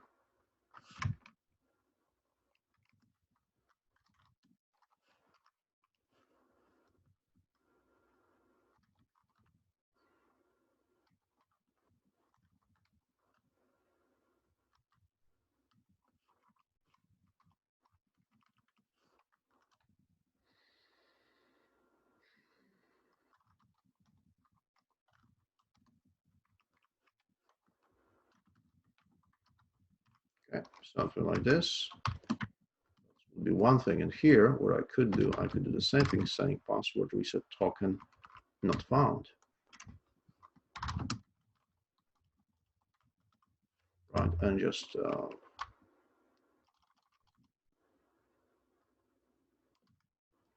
yeah, this way I'll know what's going on, right? So if I end up here, I know. If I end up here, I know, which is nice. Parentheses is missing, and probably another one here. There we go. Okay. Is this something I want to log? Yeah, possibly. If I'm doing it, if I'm doing debugging, right, of my system, then yeah, I want to know what's going on. I do. Okay, so let's go there one more time. I need to request password reset. So password request. I'll do it again. I'll say send. Let's try it again. Okay, so file get contents. Yeah, I remember I named this one. I should not have done that. Apparently not. Where was it? Password reset action HTML reset email HTML str sub. Yeah, this is what happens when I change things. Let's see, I thought I was okay. Password reset email. Oh yeah, I have to upload it, right? I don't think I have, not sure if I have the upload on, not sure if I did I say upload and save? I did. Well, apparently did not get uploaded because it's still looking for the old template. So let's do templates, sync, or actually just upload folder, that'll be fine. That won't take long. And then I've been modifying the account. So I'll also say upload the account. Okay, so let's do it one more time. Reload, continue, and there we go. Now it worked, I think. Let's take a look at the database. Refresh here, browse, there we go, here's my request. Now I still have one record. Why? Because the user ID is still the same, right? It's still the same record for the same user ID. And the secret has changed, that's fine. This shows the date, the GMT, which is okay. Let's go to my email, and unfortunately, again, it's gonna be in junk, which is something we'll take care of a little bit later. Okay, password reset, there you go. Click on the reset, beautiful. Right, that's what I needed. So I'll say, now the password reset, I have to handle that. So I'll say, what do I say? Send 1, 2, 3. And 1, 2, 3. So you could do a variety of things there. Change password, and that should blow up. There you go. Okay, good. Because I didn't implement this one yet. Okay, so I'm almost there. So I'm right here, right? So now I'm right here. So now I need to. So I'm receiving the information from the password reset action, which sends me passwords. I'm just going to call it pass1. That's just what I do. Usually I just call it pass1, pass2. Okay, pass1, pass2. And I'll extract them. So I'll say pass1 is, actually I should have, okay, fine, we'll do it. Let me think about it. No, well, it's fine. We'll do pass1. Yeah, pass1 is request get we'll do post, get post, or just post. Missing something.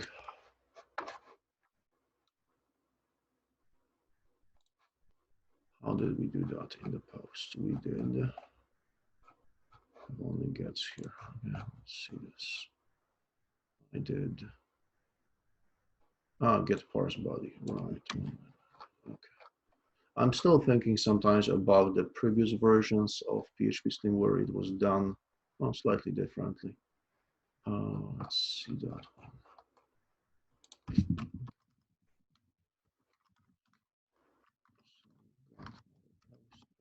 Say post.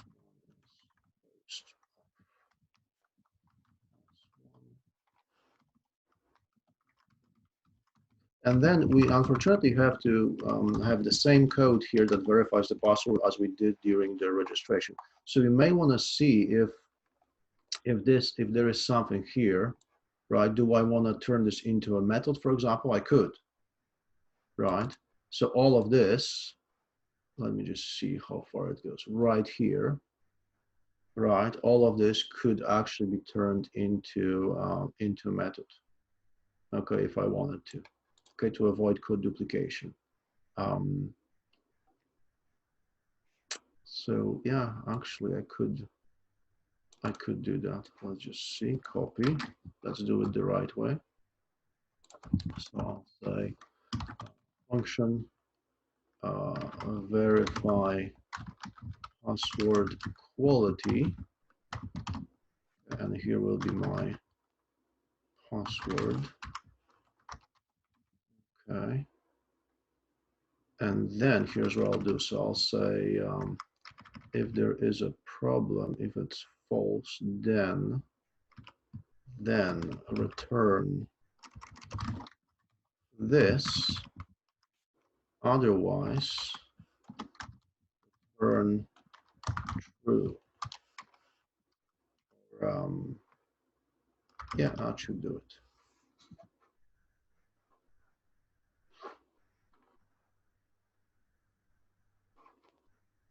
Okay, so I'll put a note here, returns error message or true if possible. Okay. Okay, good enough. So let's see, verify password quality. So now I'll change it a little bit. I'll say if, I'll say quality is verify password quality of password. Right, and I'll say if pass quality is not exactly true, then notice the way I'm comparing it here.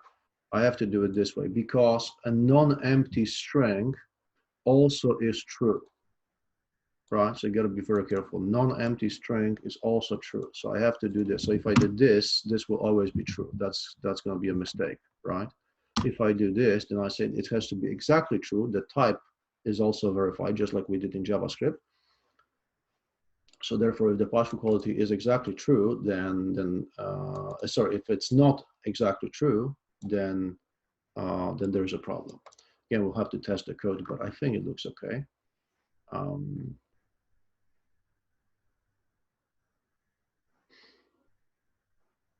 Yeah, it should be fine.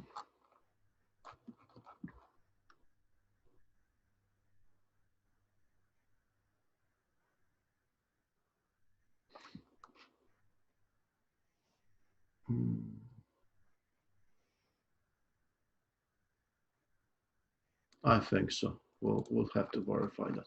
Okay, so let's check it here. So in this case, I'll go to right here, and I'll check, if pass1 is not the same as pass2, then that is the one check that I have to do on my own. In this case, then I'll say that passwords don't match. So I'll say, just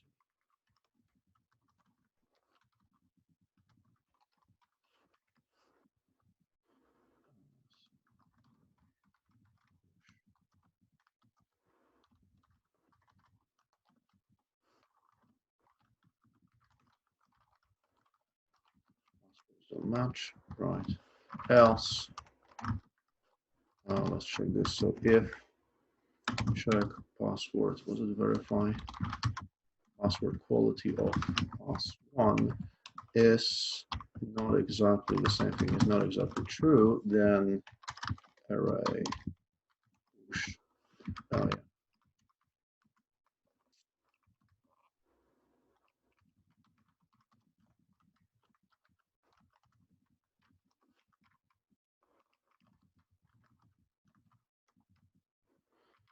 Then array push list quality, which will be the error message. And I think I'm okay here. So then, well, I could add more checks, things like, is it the same as the last password, for example, right? If it is the same as the last password, then maybe I shouldn't let it be changed. I mean, you asked for reset, so why you're entering the same password as you did before? But this one will do nicely for now. So we'll say error. So if there are errors, then we need to render the same template. Again, password reset action, which was error. Don't like that. Error list, please. Yeah, list.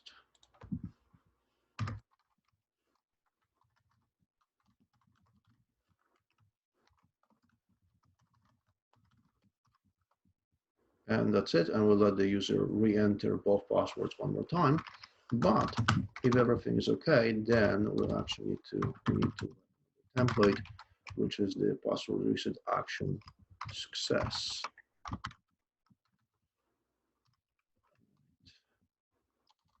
And we'll change the password in the database. So db update for user. So we'll say users, and we'll say which password to be pass1. We're not encrypting passwords yet, where we said that user ID equals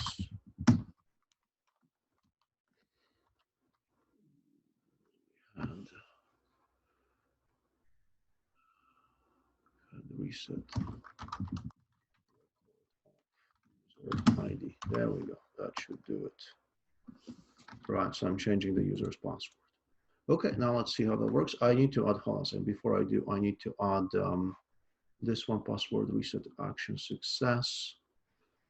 Password reset action was not found. That's similar. Okay, copy, paste, rename, action, HTML twig, and this one will say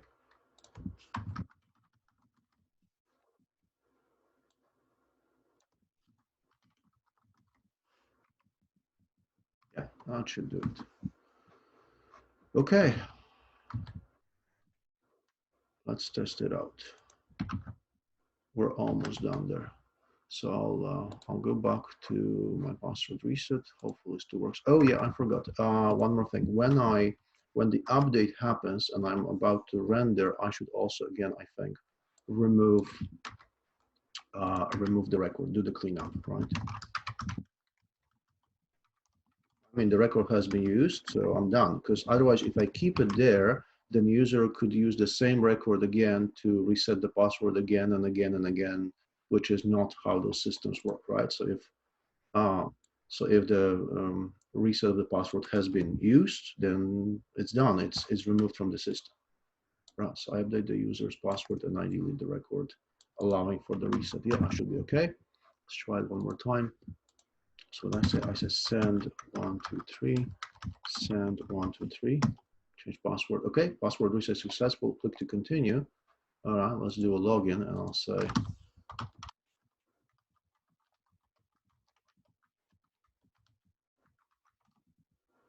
Okay, it did log in, so should be okay.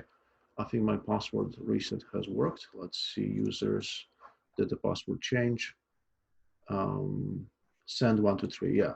Previously it was different. Oh yeah, I should have shown you that, but yeah, it was a different password. I think it was send it 12345 or something like that. Okay. Okay, good. So that was it. So that's the password reset for the most part.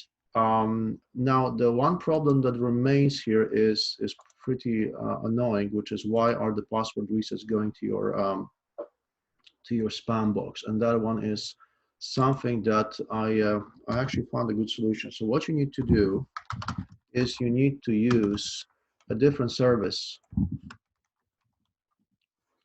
to send your emails, right? So what's happening here is that because our server is not the machine that we're using for PHP and databases and all that, the email system on it isn't fully configured. And then spam filters essentially say, well, listen, you're missing a bunch of things there when you're sending this email. You're just sending a few things. You're just sending a few headers. What I'm talking about is we're talking about, well, this stuff really, okay, those things, right? You're sending only a few things, and we simply don't trust it because a lot of spam emails look just about the same, right? They look very similar. So the way you want to do it is you want to use an existing service for sending emails, and there is several of those. One of those that if you were going to pay for it, I probably would say go with these guys, SendGrid. And what they do, so you register with them. They actually have a free tier, free subscription, and you can actually just just copy paste this code, right? And you use their SendGrid library, which they have. So if I went to packages, there we go, and I said SendGrid, there you go. So they have their own library. Okay, and this way your emails would actually be delivered. Now the problem is, here's the problem, and I've been through this a few weeks ago, actually myself with some other installations I did, is the problem is that they have free service and then they have the paid service, and they actually have a different set of servers for the free service and they have a different set of servers for the paid service. And what happens is that companies, especially Microsoft, so all the our emails that we have at the college are all handled by Microsoft, by Outlook, right? All of the Microsoft services, they block emails from the free subscription of SendGrid. Meaning, I send an email and it will not even show up in the spam like it did here, right? Right now, at least I have it in the spam, in the junk email, right? If I send it using the free subscription of SendGrid, it will end up being deleted completely. It will not be delivered even in the spam folder, which is pretty terrible. And unfortunately, there's two ways around it. One is to pay SendGrid, okay, which we're not gonna do because there is no need. So that's one way to do it. And the second way to do it is to use a different service. So I will show you a different service. which is not specialized. So I would say this: if you were to do it professionally, SendGrid and pay SendGrid, it would be a fantastic thing to do, right? I am absolutely for it. They are a really good service if you pay for it, right? So there you go. Set password resets. That's funny. With confidence, yeah. Promotional emails, yeah. All of these things, I absolutely agree.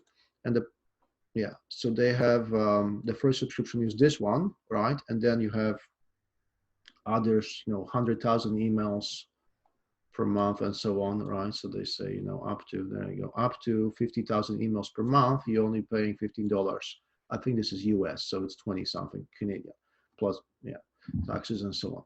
But yeah, but we're not going to do that. Obviously, we're not going to do that. So if you were going to do it professionally, I would say this might be one of the solutions. But for a small website that we have, I don't actually need, I'm not going to be sending 40,000 emails. That'd be crazy. So I found a different solution that does the same thing. There's another company. They're called Send. Oops, they're called Send in Blue, and I tried a few. Okay, and they actually are specializing in marketing. So they actually have a whole engine here to help you create and design your campaigns. You're essentially you're sending promotional emails, right, to people who've registered for your mailing lists, and that's great. But what I did here, and you see, actually, I'm already logged in. I created an account for that email, right, which allows us to send up to 300 emails per day, which is plenty for all of us, right? I mean, that means you would have to be really resetting lots and lots and lots of emails, which I don't think you're gonna do, right? So 300 emails per day, I'm quite happy with that. So what we're gonna do is, I'm gonna show you how to use these guys for your emails. And they have this thing called SMTP and API, okay? And here is a little bit of PHP code you could use. There you go. There's actually, they have code for Coral, Ruby, and PHP, and Python, Node.js, right? How to send their emails. And what they actually tell us to do, which is, they actually have their own library, right? So if I go to document, if I go to, where is it? No, I don't have it here. So packages, one more time. And I type send in blue. There you go. They have an API as well, little library. Okay, 300,000 users is good. This is quite a bit for a commercial company, right? So I'm gonna go ahead and I'm gonna install it, and then I will use it to send emails instead of what we've been doing so far. So the point is, we're gonna use that so that our emails don't end up in the spam folder. Okay, and you'll be able to use the same way, the same API. You don't have to register. I mean, if you want to, you could register your own account with Sendinblue, but you don't have to. I don't mind. I'm going to give you my my API key over here to use. Okay, and let's see what happens here. So I will, yeah, let's go here. I will go to my, let's see how we can do it most easily. Yeah, see, there is a command here, composer requires send in blue, right? I can actually just copy this. I can go to the terminal, do a new terminal, paste it here. I just pasted that, enter. We'll see if this works.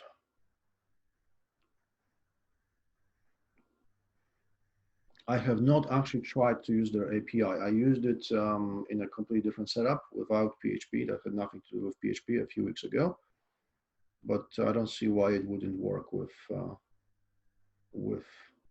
PHP. There you go. So it requires, well, a few libraries.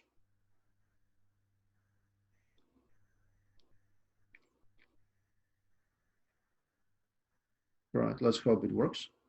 Okay, so it added a bunch of libraries. So I will definitely have to upload my vendor again to the server to make this work. But let's see if that if I can get the code in first. So I'll say, okay, so here's my account, and the difference will be essentially, in that code. Okay. Okay, so I'll say pure PHP email sending will end up in spam folder, right? I will comment this out, right? And we'll see if I can get it working with the API instead. Okay, so let's see that. So I got the send in blue, and I'm sure they have some demo here. There you go. That's what they say. So here is my. I don't need the first line. I already have it. So this is what I'm going to do. Okay, copy, paste it here. Now there's a lot here. Don't worry about it. I'm just going to remove most of it. Most of these are just comments. So I have get. So I have my API key. Okay, partner key and API key. Let's see what they say over here. They said, what do I need? I need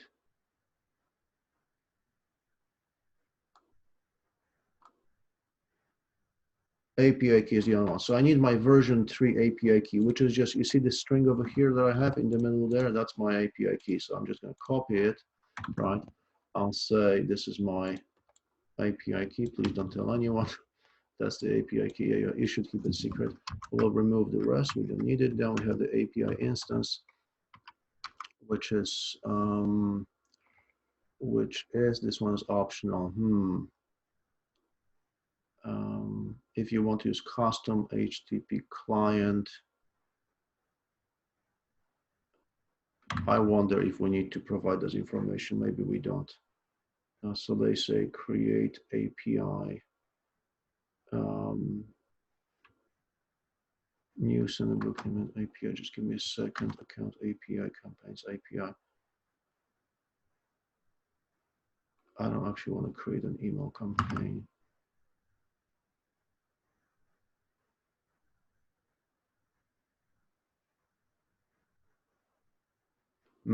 Okay, so I'll have to test it out. I know we're into lunchtime right now, so I'll test it out again. We'll do it the same way we did. You guys gonna go for lunch break, and I'll figure this out in the meantime, and I'll get some food too, and I'll get back to you hopefully with a working solution in about half an hour or so. Okay, all right, good. So lunch break, and then we'll take it from there around 12:15 or so. Okay, all right, lunch break time.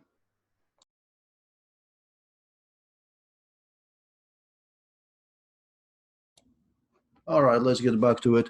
So I've been looking at the API for the Send in Blue, and there's a lot of stuff in here, like a lot, because so this is the API. This is, the methods of the main object that allows us to manipulate things. And essentially, if you had an idea about email marketing, then this would be all much clearer to you. But essentially, you can create campaigns, you can create emails, email templates, lists of people. You can add people to lists, remove them from lists of emails, email addresses, and personal information so that you can send emails to them later. So these are the contacts, and you can group your list into sections, and a lot of things here that you can do. And I'm trying to look at the one thing that we need to use is just one small method out of all of those, which is this one, and I'll see how that goes. If I can get this working, fine, that's nice. But if I can't, then I'll actually gonna uninstall the library, and I'll just directly contact their server using curl. They have a little piece of example here. This is actually code in curl, which is a Unix method, but it actually originated in Perl, and PHP also has it. So actually using this doesn't require any additional libraries. It's just part of part of PHP if I wanted to use it. So I'll see if I can get it working with the API and just show you how that works. And that's nice. That'll be nice. Even though I don't like it all that much, because it brings in several different libraries, to be able to install the Send in Blue library. I had to install, what was it, 4 or 5 additional libraries that went into vendors. So I'm not that happy about it. I mean, I'm not trying to speed things up here, so I suppose I'll be okay with it, but not crazy about it, really. Let's see what I can do. Did I stop recording? Yeah, recording is on. All right, so let's take a look. So I was looking at the example of send transactional email, which is essentially just sending an email saying, hey, here is an email and here is what we need to send. There is the sender from address, to address, subject, and then the body of the message, right? And I'm just gonna try and simplify this code as much as I can. So this, yeah, the Gazelle HTTP client is essentially like advanced version of curl, the CURL, which I'm gonna use. They actually use exceptions here, which I guess is nice, right? In case something happened, then yeah, no print R still. So we'll deal with that. And then, excuse me, and then this code actually has to go. Then the code we actually want is to call send transactional email. You see this one, right? Send transact email. And there is a parameter to it, which is send SMTP email. You see this one. So actually, this is the chunk of code I need instead of this one. Okay, now I had to look at the documentation, and that's a good thing to do. And the send SMTP email, from what I read, is supposed to be an object that essentially contains fields which will define what goes inside of the email. Okay, so let's see, send SMTP email. Let's see if we can access that. So let's see, can I have subject? Okay, there is set subject, fantastic. Okay, so I'm gonna use those. I actually found documentation, I had to Google that. So I went send SMTP email. Here's what I did. So send SMTP email, send in blue PHP, there we go. And I took, well, I took the second link for whatever reason I did. And here's a little bit of documentation telling me what are the properties that I have. I have a sender, to BCC, CC, HTML content, text content, I don't have this one, subject, and so on. So I will send those, I will set those to the necessary values. I don't have any attachments, I don't care. Headers, maybe. Not really, I don't have any extra headers. Template ID, don't have one. Params tag. So we'll see if this works. I have not tested it. This one is the worrisome, because that would suggest that I have to create a template first before I send an email. I hope it's not the case. I hope I can just, you know, give them the HTML content that I want to send. And oh no, there we go. It says here, HTML body of the message, mandatory if template is not passed, and ignored if template ID is passed. Okay, excellent. So that means that I can either use a template, which I don't want to do. This is their template stored in their system, not mine. That's not going to happen for me. And instead, I'm just going to give them some HTML code, which is what I already have, to send as an email. Excellent. This should work well, I hope. We'll find out in a moment. So what are the things I need to put in there? Well, the same ones I had here. I can skip the headers, because the headers will be created, I believe, by the system itself, so I don't have to actually add them. So all I have to do is just to tell it from whom was it sent. I'll see. You know what? I'm gonna do it simple first. I'm just gonna send the HTML content and the to address, just those two, and then we'll see what happens. Okay. So I'll say send and a subject line, right? So we said send subject, okay, and that should be a string, I think. So password reset for, we said teacher ipd20.com. Okay, that will be the subject. And then let's see what else I need. I need set sender. I'm gonna wait with this first. I'm gonna set reply to.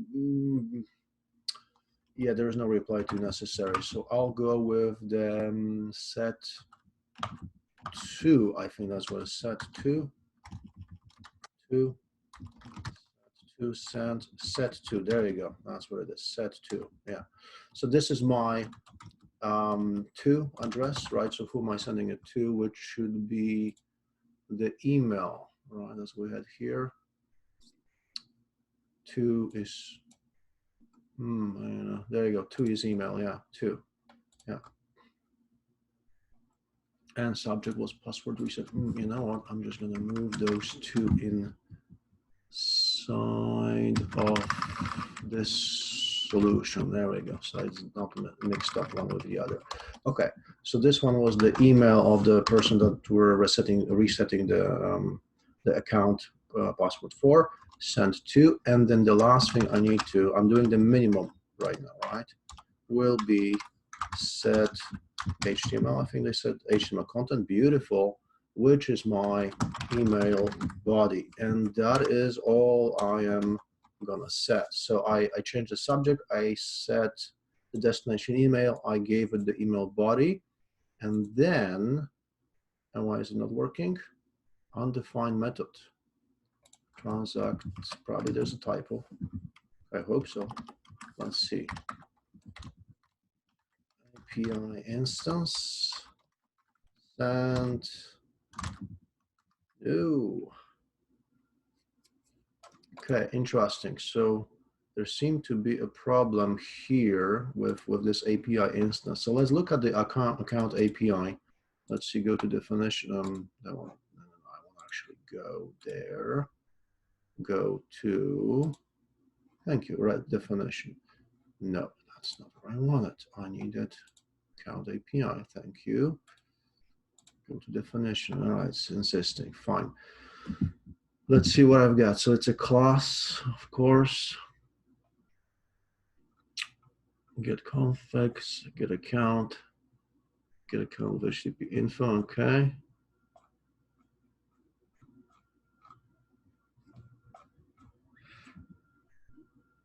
Get account request.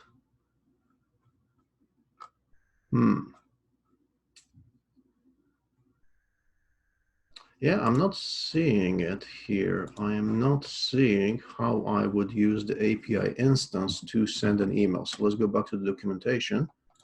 Let's see what they say. No, Guzzle, I don't care. But let's see, there is no example here. Let's go back here. So they said API instance is client ASMTP API. So maybe that one is wrong. Hold on. Account API, there we go. Here's the difference. This one was account API, and here is SMTP API. There you go. Very, very similar, but two different objects, two different classes rather. Okay, let's replace it. SMTP API and well, we'll see. Send transact. That's it. All right, better, I think. Maybe not. Well, so far so good. Print a result. Doesn't like it because, okay, we're good. Wow, surprise. Okay, I was expecting a little bit more resistance here, but actually went well. So let's see, send transactional email. I'm not gonna print out any result.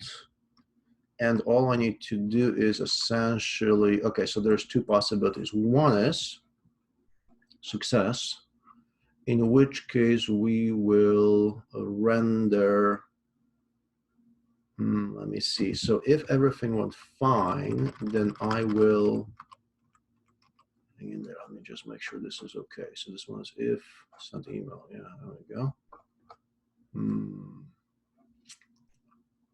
If user was found, or, okay, so this is definitely not right. Let's put this here, and here I need to render a different template. I have to render a template saying that the email. Actually, hold on. I always render this template. No, so I'm okay. So if everything went fine, then I'll say that. Then I'll display information that it went fine, right? Otherwise, I should print probably internal error, right? Because if I end up here, means I caught an exception while the email was being sent. So there was a problem sending email, right? So I need to do the, what did I do with the ninjas, right? Where do I have my ninjas? Redirection.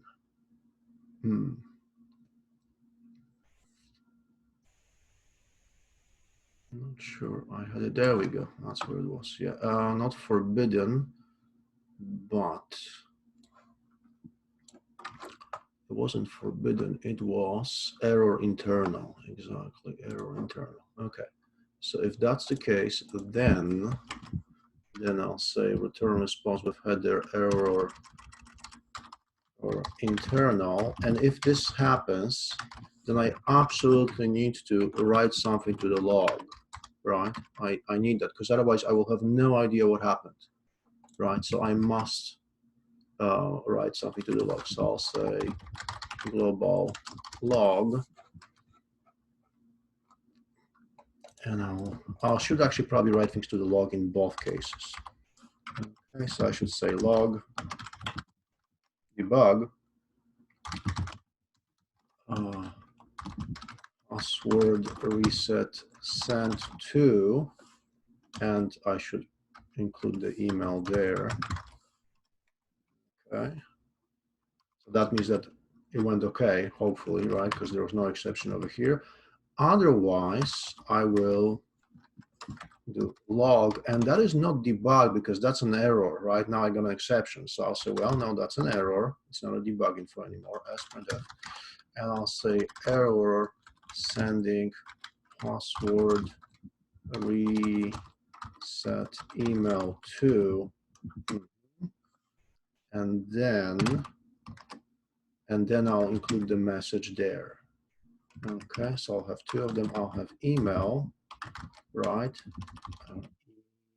Email, and I'll have the exceptions message. Now, I know we haven't used much of the object-oriented stuff in PHP yet, but that's a good example, right? We also have exceptions in PHP if we want them.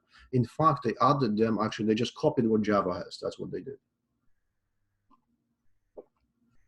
Well, they adapted it slightly for PHP, of course, but essentially it's the same system.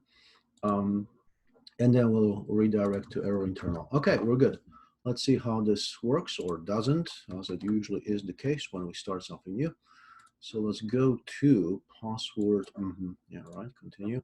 So let's do password reset request, and let's do send it away.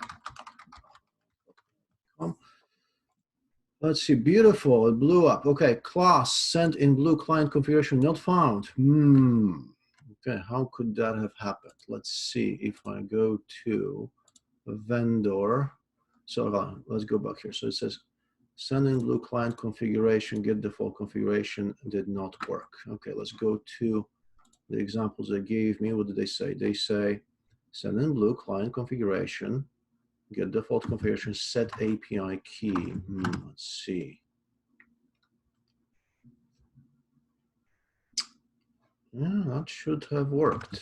So for some reason, this is not found.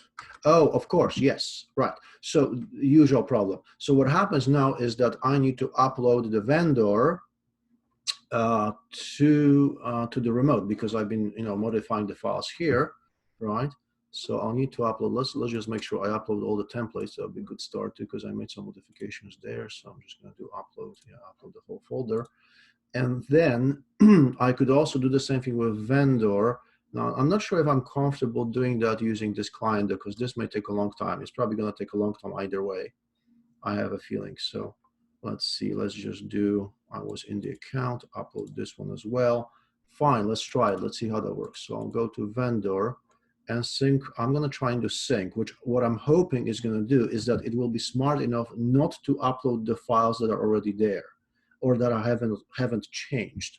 Okay, so that's what I'm hoping is what's going to happen. So I'll say sync from local onto remote. Okay, with vendor. Right, we'll see what that's going to do. So it's working. It's doing something, and we'll see how long it takes.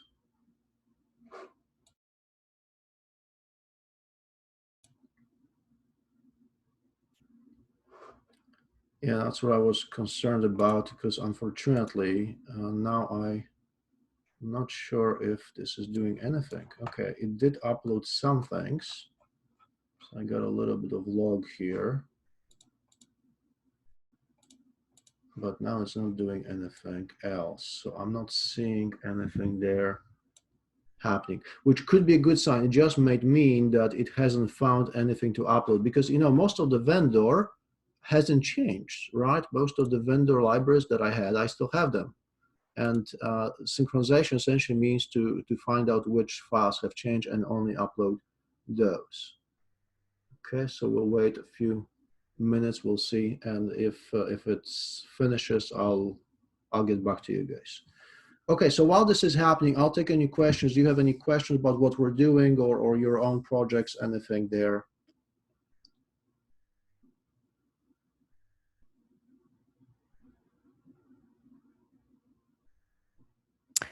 Gregory, can I ask a question about language?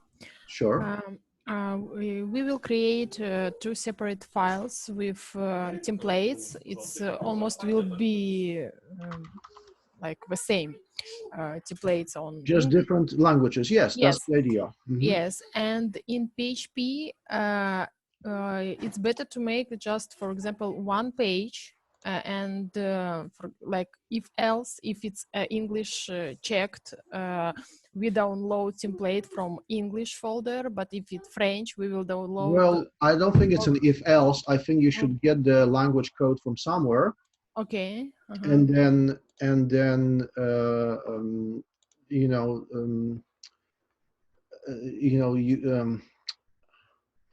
you can check, do you have the template, for example, right? Does the template exist? If it doesn't, then you just switch to the default language. So you should have, it's not an if else, it's more of a, I guess, switch case, or is in array. So what are the languages that you're supporting, right? I'm just looking at what I'm seeing here right now. There is another group that they did a translation here. So let me actually go pull it out here. So if you look at my screen right now, you should see it. So here is some code from a previous group.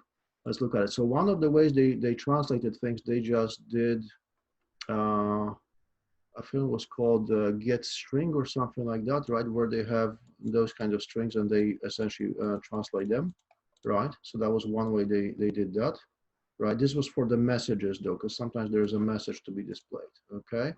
And then let's see their templates. Okay. So how did they do that? Oh, they have, let's see, products table. Hang in there. So they have, yeah, so what they were doing, they were essentially translating messages, or, pieces of string into different languages. So what they did is a different approach where they have just one template, right? But then they have a translation of all the strings into different languages. Let me see how they did that. A comment there. Let me see the chat window. Get text, exactly. Thank you, Solo. Yes, so that's a get text approach, okay, which is not the only one. It's just that's what they did. Okay, let me just see how they did that. Let's do the index. So how was the setup for them? Let's see that. Yeah, in fact, we were planning as well to use get text. You told me to send you some links about that, but I didn't do that yet. That's okay, but that's a solution I think using get text, I imagine. Let's just check what they did here. So they did. This is the Facebook handling. There you go. So here's what they did. They are checking. So they are using that the language will either be part of the get request or it would be in their cookie, right? And yes, you're right. They do have an if else here because they're only supporting 2 languages, which is, I suppose, okay. And what they are doing, they are storing the language in the cookie. Okay. So the URLs are the same, right? It's just that and they are using this class called translator. I haven't used this one myself. Okay, we can check their composer in a moment. We'll see which library they're using, right? But that's what they did. This is the approach they took. Okay, so they're essentially saying, hey, listen, if the language shows up in the URL as, question mark lang equals something, that means that the user is switching to a different language possibly, or selecting the language explicitly. Okay. Otherwise, if it's not, then try to get the one from the cookie, right? And if it's not in the cookie, then set the cookie. Default. Okay, so that's what they are doing. I can, if you like, I can copy paste that into. Actually, I should probably copy that into a document instead of just copy pasting on the chat, because you guys don't have the chat accessible later on. Let's see what I can do.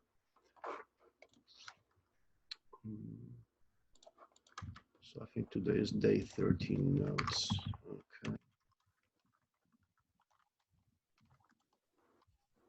Okay, so that's what they did. And let's check which library they've used. So then they've used PHP file loader, translator. Interesting. Okay, now they integrated the translator extension into Twig. which I haven't used actually. So I'm just going to copy this. And they also added something. So these are the globals for the Facebook user. That's not related to translation. So we don't really need to do that.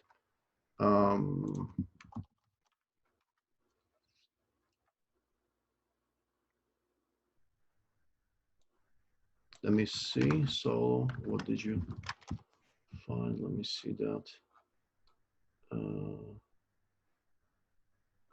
Maybe, but the thing is, yeah, so sure, but you would want to do this PHP slim get text.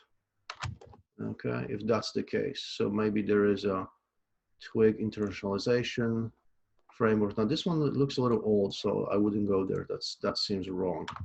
But here is another one, PHP get text, maybe this one.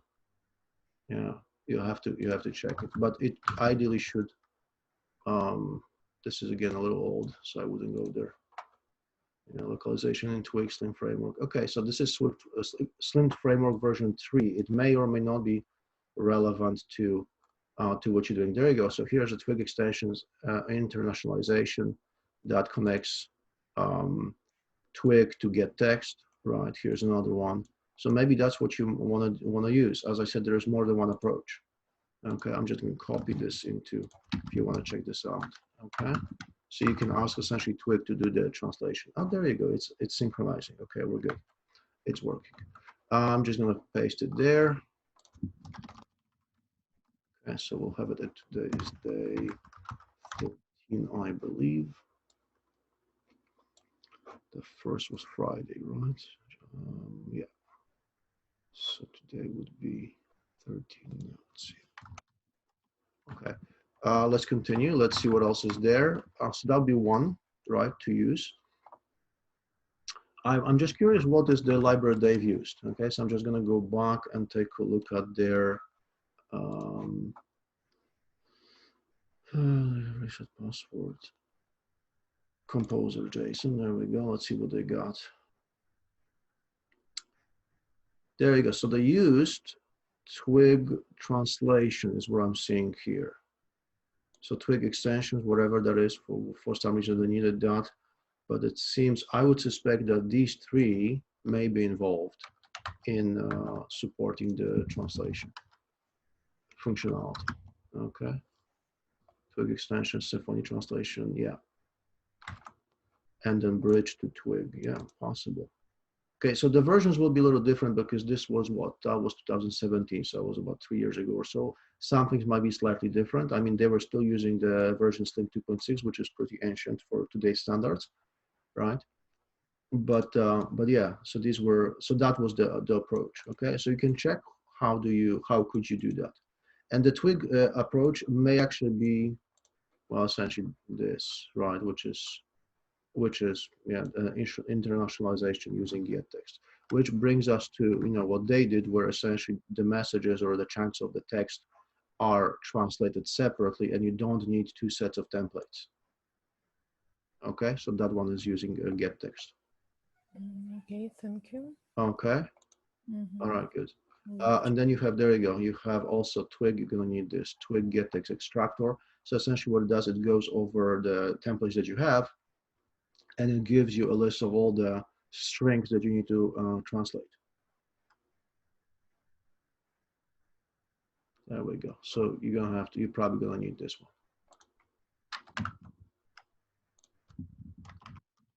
Some more reading there. Okay, good. I know you guys don't know how to use it yet. Yeah, so check this out, right? See if this would work for you. Okay, any other questions or anything on that subject? Sorry, I have a question about today's code for email confirmation.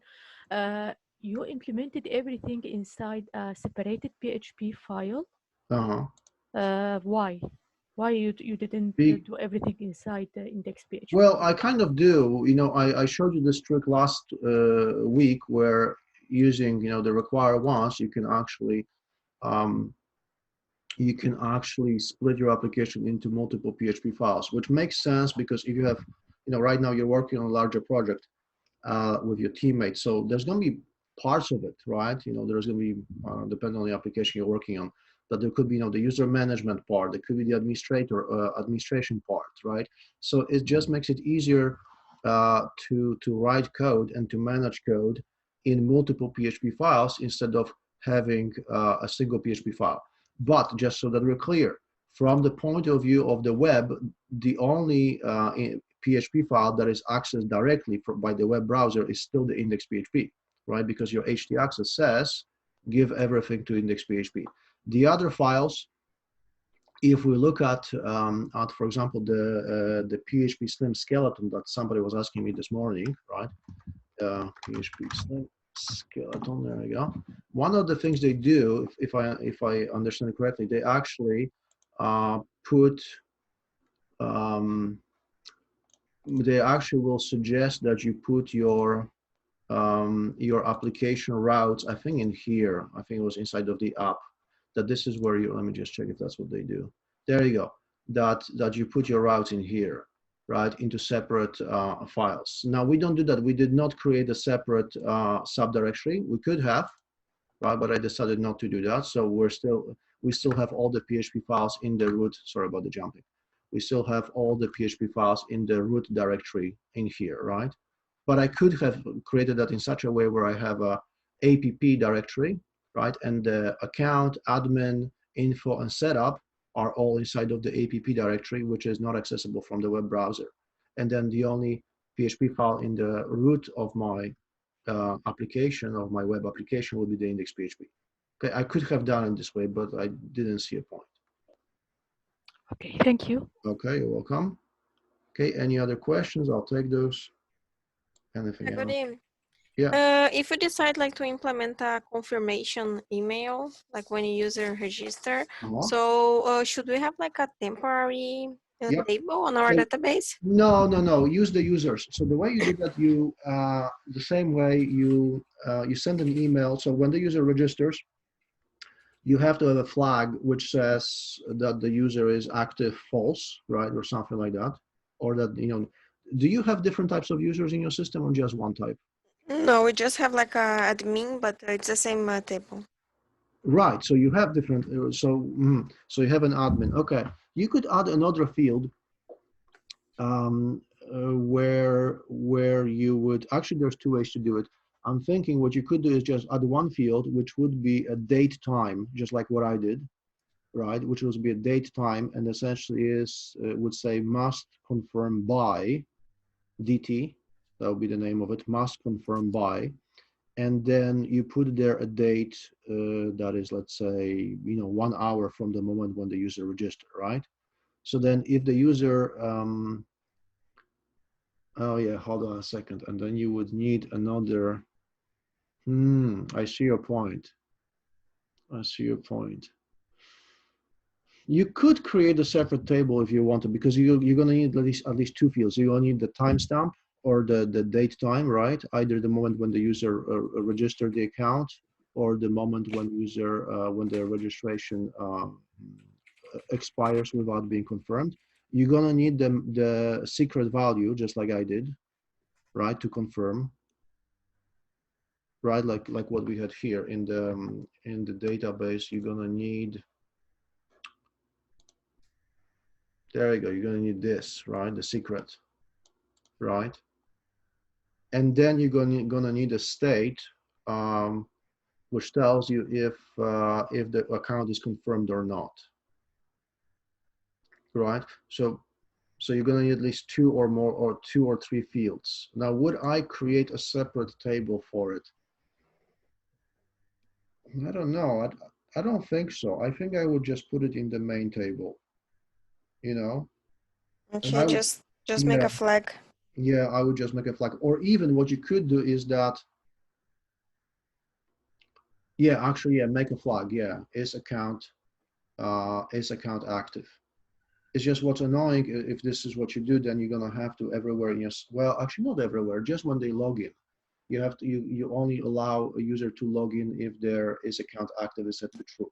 Or you could forego the flag and just use the existence of the date time when the account, actually no, the secret, you could just use the secret existence to determine if the account is active. So for example, the secret is not null or not empty if the account has not been activated yet, right? And then what you do is you just set it to null, and that means that the account is active. Or you set it to an, don't set it to an empty string, but to null.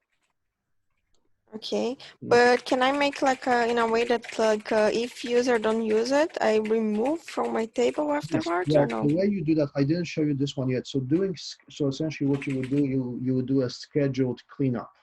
Okay, Yeah. what you do. So the easiest way to do that is, I mean, there's two ways to do that. One is theoretically, we should be able to go to our cPanel and add a cron job over here, right? And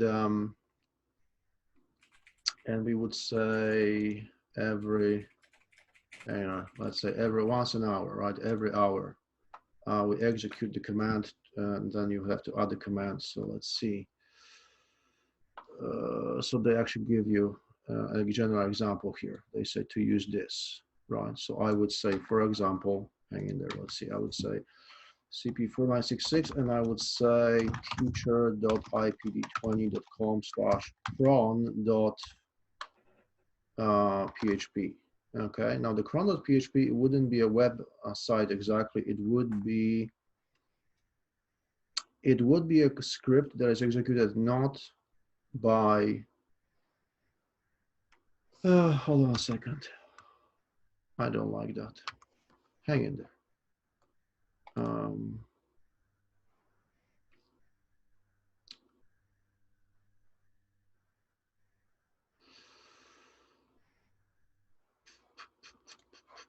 Just a moment. That is not what I need.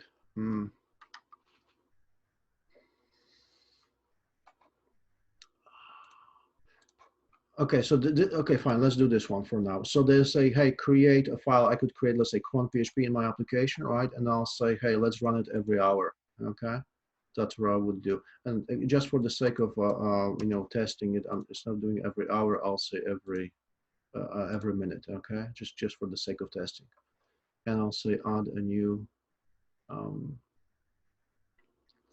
cron job. I said.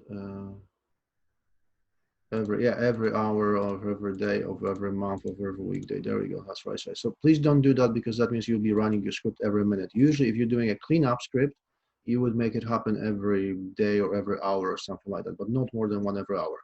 I'm setting up to once per minute just so we can test if it actually does anything. Okay. So I'll say add a new cron job. They say it was created. Great. Then I'll go to my code, and because my synchronization hasn't finished yet. Oh, it's finished. Okay. Great, my synchronization finished. So what I can do is I can just add here a new file, and I'm going to call it cron.php. And let's see if I can if I can actually do it properly. And I'll say touch. No, touch. My God. Let's just see. This is the annoying part of it. That's why I wanted a different solution, but we're just going to test it. I just wanna test if this actually does anything. Let's see. Let's do file put contents. I'm gonna say output txt, and I'll say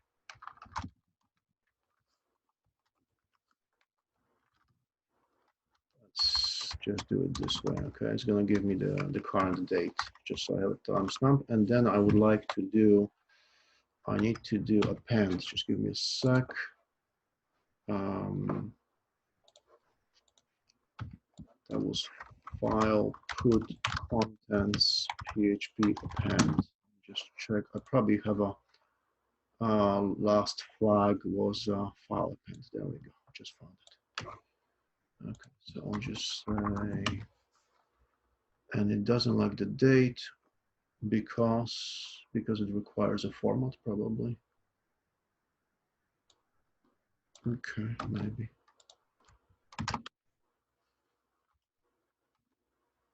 Okay, I think I'll be okay with that. So the idea is that I would write file called output. So if I upload it now, let's just do it. I'll say upload. Okay. So hopefully what's going to happen is that once a minute, this file gets executed on my server. Let's just see that. So over here, so you see there is a cron right here, right? And if I wait a minute, it hopefully should create output.txt file. Okay, now will it do it? I don't know, that depends. Just because something is available in cPanel doesn't mean that it actually will work, that they actually support it. That I just don't know, we don't have a control over that. Okay, and I'll say cron email, right. So when the job gives me a problem, when there is a problem there, I'll say send me an email to this one. So I'll probably get spammed with all kinds of errors, possibly. Okay, let's just go here to junk email. I don't see anything there yet.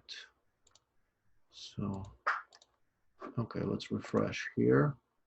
So F5, go one more time to teacher. So you see, I don't see the output in here, unfortunately.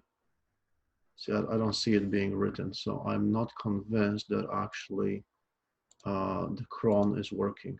I'm not at all convinced at this point. But it should, like, I mean, in a realistic setting, it should be working. So I could contact the support and ask them about it, and figure out why it's not working properly at this point, even though they said it should. Right? For some reason, it's not doing anything. That's one possibility. But there is another possibility which I think is easier. Okay, so let me show you an easier way to do it. Here's how you do that. So let's say you write yourself a function. Let's say function cleanup, periodical cleanup. Okay.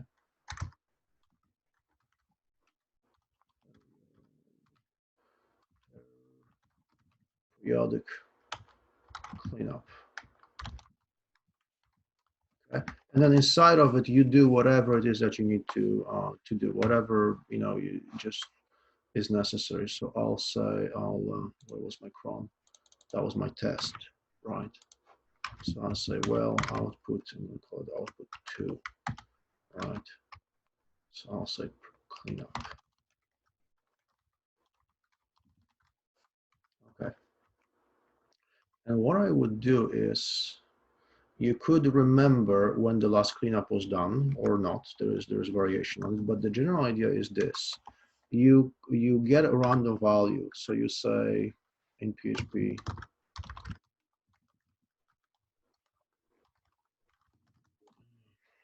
do something like this.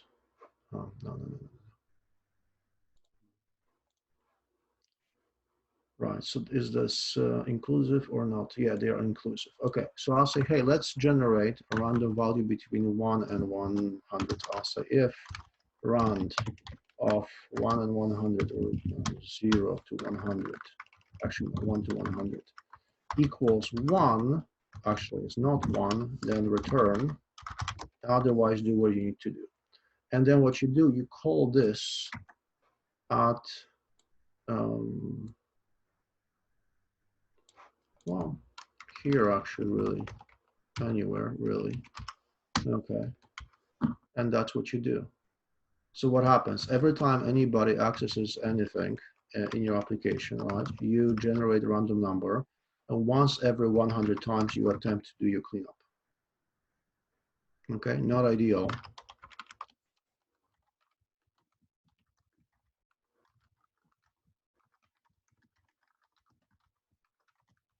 Right, it's not ideal, but it falls under the good enough. Okay, that's another approach. There is at least 2 more approaches I can think of, but this one is good enough. Okay. So what you would do, so you were asking me, so what you would do is you would here, for example, put the query to the database that will, for example, delete all the accounts that haven't been confirmed within the last hour or 24 hours, whatever the rule is, right? That's what you could do. Or for example, so what can I do here? I would remove all records from, what did I have? Password resets, yeah, from passwords reset from password resets table that have expired. Right? Could I do that? Yeah, absolutely. Right? Remove all unconfirmed accounts that were created more than X time ago, right? And so on. Another idea is if you have an e-commerce app or eShop, right? Remove cart items created 24 hours ago or older, right? So that's why the cart items, I'm not sure if I showed you that, but the cart items could actually contain, I think we didn't do the cart yet. I think we're going to get to that tomorrow. Okay. But when I'm creating a cart item, I could actually give it a timestamp. When was it created so that I know when to remove it. Okay. Did I answer your question? Yes. So if I can just change like the condition if I want to like to be clean up like more often, and then No, don't clean it more often. Clean it less no. often. I think in a realistic application, if I wanted to really do that, I would say 1 in 1,000. Okay, but let's say like that if I use like the same table like for registration, okay. Let's say that someone registered the email today and did not confirm. So if this user did not confirm and try to register again, you already have like the email database. Sure, but okay, good. So what do the applications do online? They say email already registered, but not initialized. Click here, check your email, or click here to resend the activation email. Okay. Right, that's what you do. You wouldn't remove it more often. You would not do that. Okay. You Okay. just resend. The removal is sense. only for things that have expired. Okay. Okay. Okay. Yeah, it makes sense. Okay. Thank you. Yeah, so this one should happen very rarely. 1 in 1,000 is probably good. Okay, let's test if the sending of the email that we've been working on, or I've been working on, if it actually works or not. So I'll go here in my web page. Okay, so log actually doesn't matter if I'm logged in or not, but let's go to password reset and let's try this. Let's see how this behaves. Send it away on hotmail.com. And eternal error. Okay. All right. So something went terribly wrong. Let's find out what. So I got insert into password resets values 9 post. There you go.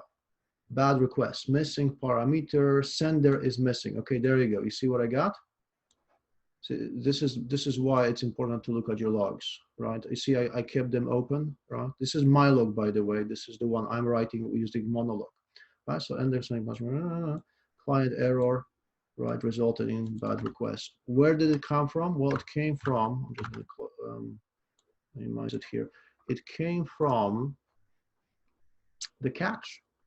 Is this line. You see this line, line 65? That's what wrote this information to the log, which, you know, I need to know what's going on. So it says, okay, message sender, sender is missing, because I said I'm not going to send the sender. So I have to. They require that I do. Okay, then let's do it.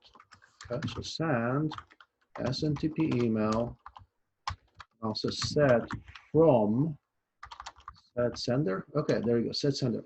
Now I have to check, is set sender going to take a string or is it taking something else? You know, I have a feeling it may actually be taking something more complicated than 2 parameters. So let me just check.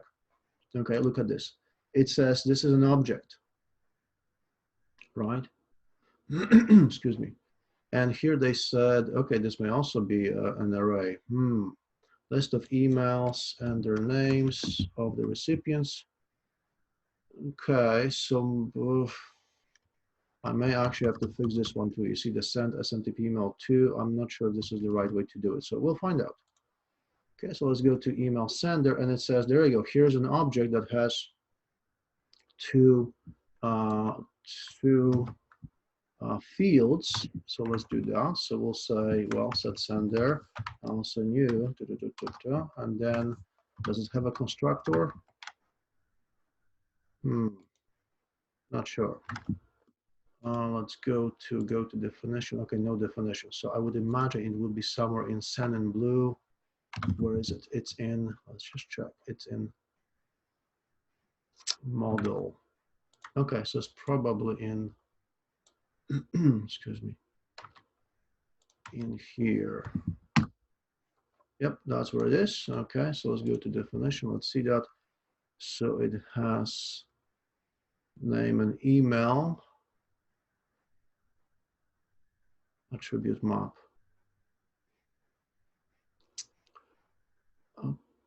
Okay, getters, do I have setters? Name and, okay, it looks like it. So it says container data of, okay, so I can actually pass an array to it, right? Where, yeah, okay, so it looks like I can pass an array to the constructor. Let's try this. Let's try that. So I'll say name is, I'll probably just put it in a different line. So I'll say name is no reply, and email is no reply at teacher@ip20.com, right? Because I don't really, yeah. And this one, again, this may still give me an error. Okay, so I saved it, which uploaded the file to the server. Let's try it one more time. I'll go here, go back, password reset. Okay, send it, and internal error again. Okay, good. I mean, not great, but okay. Let's see what happened this time. Client error again, and it says 2 is not valid. Okay, so you see, I solved 1. I still have 1 more to go. So 2 is not valid. Yeah, I was suspecting that that's gonna give me an issue. So they don't like it that I just gave them an email as the 2. Apparently, I need to give them probably an array or some object with a list of things. So let's take a look. Email sender, nope. But you see this one, send SMTP email to, it's an array of objects of this type. Okay, so I'll open this up. Send, actually, you know what I can do? I can just copy this. I'm supposed to create an array with one item in it, which is the, just this one, new, 2. And we'll see what goes inside there. So I need to give it some parameters probably. Go to definition. Let's see. The same thing, email and name and email. Same thing, same attribute map. Yep, we're good. Okay. So what I'm going to do is I'll just borrow a little bit of code that I had up there. Let's see if that works. And do I have users? Actually, I should have users name, right? Because I have, you know what? I'm going to skip the name because I'm just going to do the email alone. I could have, what I could have done when I'm doing the select here, I could have, let me see, am I doing that?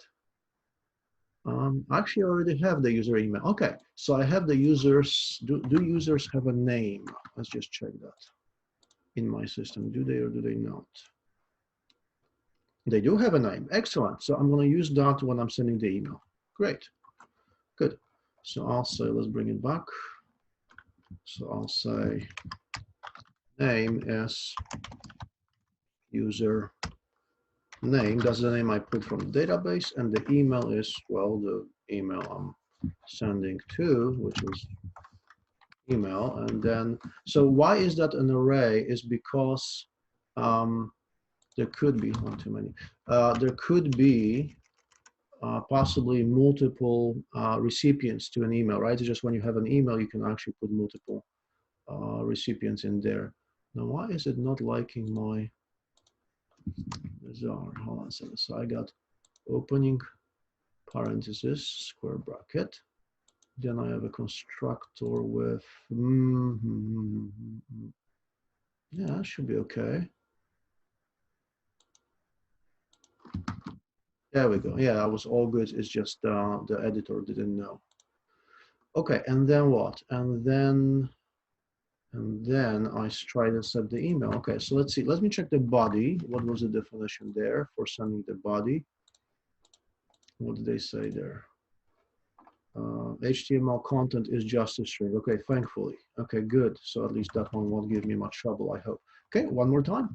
So I saved the file. It got uploaded to the server. Let's do it one more time. Hopefully the last one. Go back. And password reset has been sent. Okay, if I go to my errors, there should be no errors here, right? You see, this is the old error, nothing new here. And if I go to my mail, we'll find out. Okay, it's not in the junk. It's nothing there. No, not there yet. We'll see if it could take a moment to arrive, or it could never arrive. We'll find out. I have not tested that. As I said, this approach I have not tested.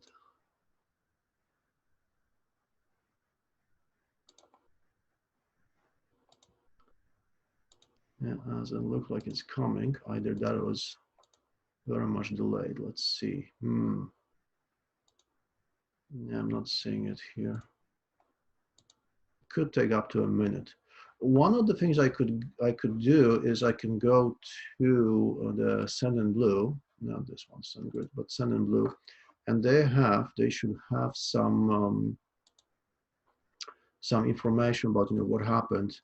So let's say no, it still says 300 emails remaining for today. Quota is 40 emails per hour. So I'm not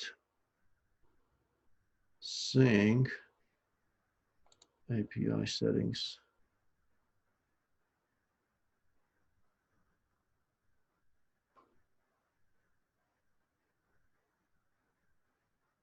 Oh. Don't you have a log for confirmation as well? Say again, please. Don't you have a log for confirmation as well when email is sent? I thought that you put one there. You're right, I did, and it didn't show, right? No, because these are errors I'm looking at. That's why, because these are errors. I would have to go and look at all the logs. Yeah, I could do that. Logs everything and view. Let's see what happens at the end. Password reset sent. Now it says it's sent. This one says it's sent. Okay, let's do it one more time. Yeah, so there must be something holding it up. That's okay. So guys, we're gonna get back to that well tomorrow. I think I'll figure this out this afternoon, and we'll finish with that for the moment. I will push all the code I have to Bitbucket, except the email sending doesn't quite work. I actually just saw something here interesting. I was looking at this, and they actually have another one, which looks really easy. Mail in PHP. Mail in, add to, and this looks really, really trivial. If I could use this, I'd be very, very, very, very happy with that. So I'm not sure what is this mail in API, This one seems like it's something very trivial. Let's see if I could use this one instead of this very complicated method I've been trying to use, which I don't like. I'm not a big fan of using, using an elephant to transport, 5 grams of something. So this is just not appropriate. The amount of complication here that we're having is not having mail in. Interesting. Official Sendinblue provider API version 2 wrapper. Okay, so this one looks like an older version because it's 2017, but it doesn't mean it wouldn't work. Might actually be more of what we need, right? That's what they are suggesting to use here. This might be nicer. Like, look at that. I can just, set to from reply, subject, hello, and again, I'm not certain why it's not working, right? So here's I got logs, and there's nothing in the logs, right? It's as if the message has never arrived, right? So I don't know why. It could be, it could be something that we have no control over. For example, the hosting company we have might be blocking certain outgoing connections. I wouldn't be surprised that they block certain things. It's a possibility, So yeah, unfortunately, sometimes we do all the work and then it turns out that we need to have a different approach. As you guys know, sometimes it feels like you're running in circles a little bit, right? So it might be that after everything I've done in here, I'm still not able to actually send my email effectively, you know, and I don't, oh, hold on. You know what I could do? I could check the errors, the global errors. Let's see that in the logs over here. It's one thing I didn't do. Well, I don't see, there we go, here's teacher, there we go, and let's view. Okay, let's see if there's anything here. So I got handler stutters request response, teacher, invoke, it doesn't, May 15 UTC, okay. What's the time right now? It's 5 p.m. and this one was half an hour ago. So I did have some issue, class not found, but it seems like I solved it. That's an old error. So I don't have any information here, unfortunately, in the global log either. Yeah. So I'm a little stuck, right? Yeah, that's what it looks like, unfortunately. So here's what I'm going to do. I will. No, I'm not going to give up, definitely not. What I will do is I will, funny, hold on. I think our cron job actually works. See this output txt in there? It's just, instead of being written to my teacher.ipd20, it actually was written to the main directory. You see, if I go here, so there's output here. Let's take a look. Okay, there we go. I'm actually, so the cron jobs are working.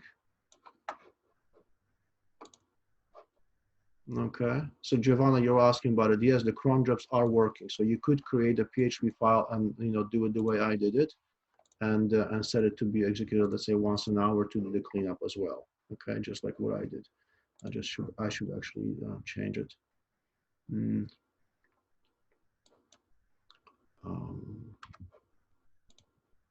Okay, so what I just did is just 2 minutes after every hour it will run instead of every minute.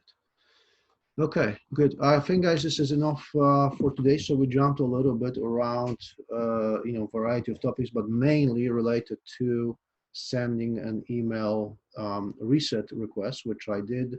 I did show you how to get it working using the standard PHP method, and now, I wanted to show you how to do that using a more advanced way, which should essentially avoid having this email land in a spam folder. That's the general idea. That's why this whole struggle that you've seen for the past hour and a half or so, right? So I'll finish. That's probably going to take another, about 10 minutes, 30 minutes, but I'll share that tomorrow, right? How this worked.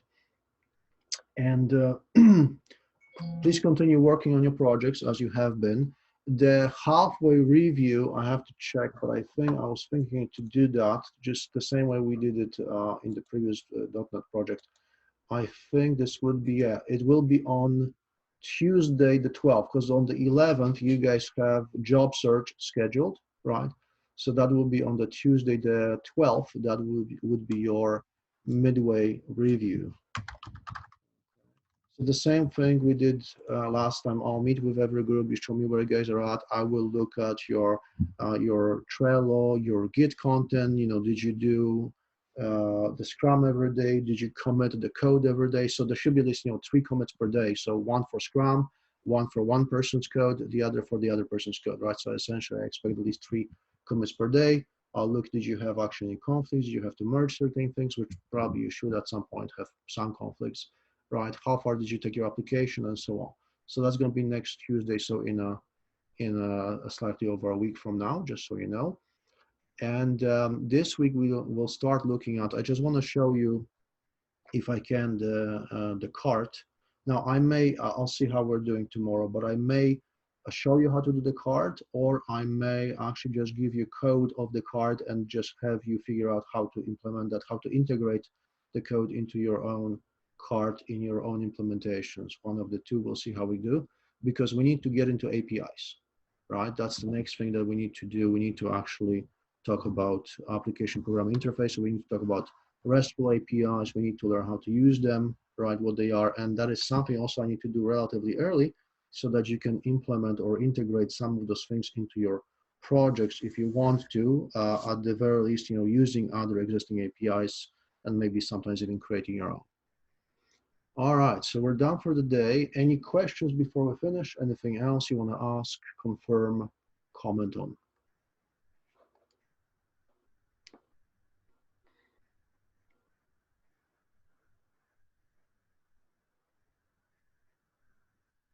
Okay, I'm not hearing anything, so I declare the class complete, and I'll see you all tomorrow at the usual time. So at 8:30, you guys coming in and Gregory, you do your Chris, scrum. Yes, go ahead. Chris has a question in the chatting. Oh yeah, I didn't see a highlight hanging there. Should we hold off using them until show us which parts? The APIs? No, you do your thing. It's, listen, if you can figure this out, so usually there's documentation for the APIs you're trying to use, just go ahead and use it. Don't wait for me. No, it's not that complicated. It's not a major thing. Yeah, you guys are good. No, don't wait for me. You want to use an API, go ahead and use it. They'll explain to you how to use it. I will explain why it works the way it works, okay? So it's kind of two different things. It's kind of like, you know, knowing how to drive a car versus knowing why the car, you know, works the way it works. Kind of two different things, right? Could you drive a car without knowing about all the technology underneath? Yeah, you probably could too. Yeah, you'll be okay. Don't worry about it. Just go ahead, read the documentation. Good APIs usually have decent documentation. Yeah. Okay, anything else? Upload your. I will upload my code. Yes, thanks for the reminder. I appreciate that. Now my code is complete in the previous implementation, right? The implementation I did here. This one, this pure PHP email sending, that one works. This one, the one I have over here, I'm still working on it. Okay, so this one is not. Actually, what I could do, I could.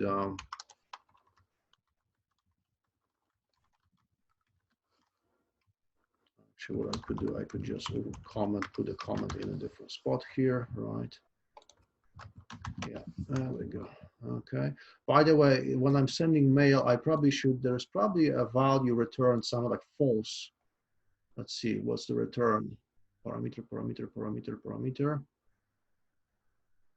Return boolean, there you go, false otherwise. There you go. So you see, I should actually check the email result. Yeah, I should probably do that. And I should do, hang in there.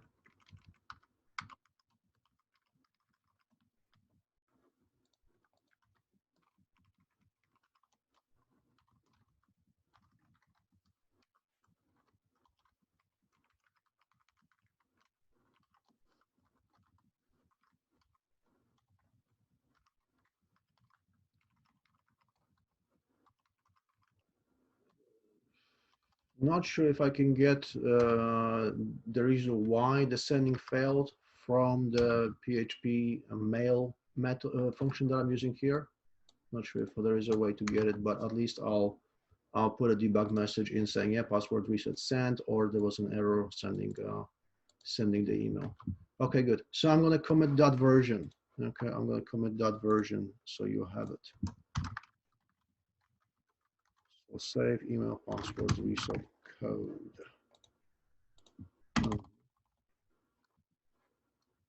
Okay, stage. Yeah, commit and push. You guys are good. All right, anything else?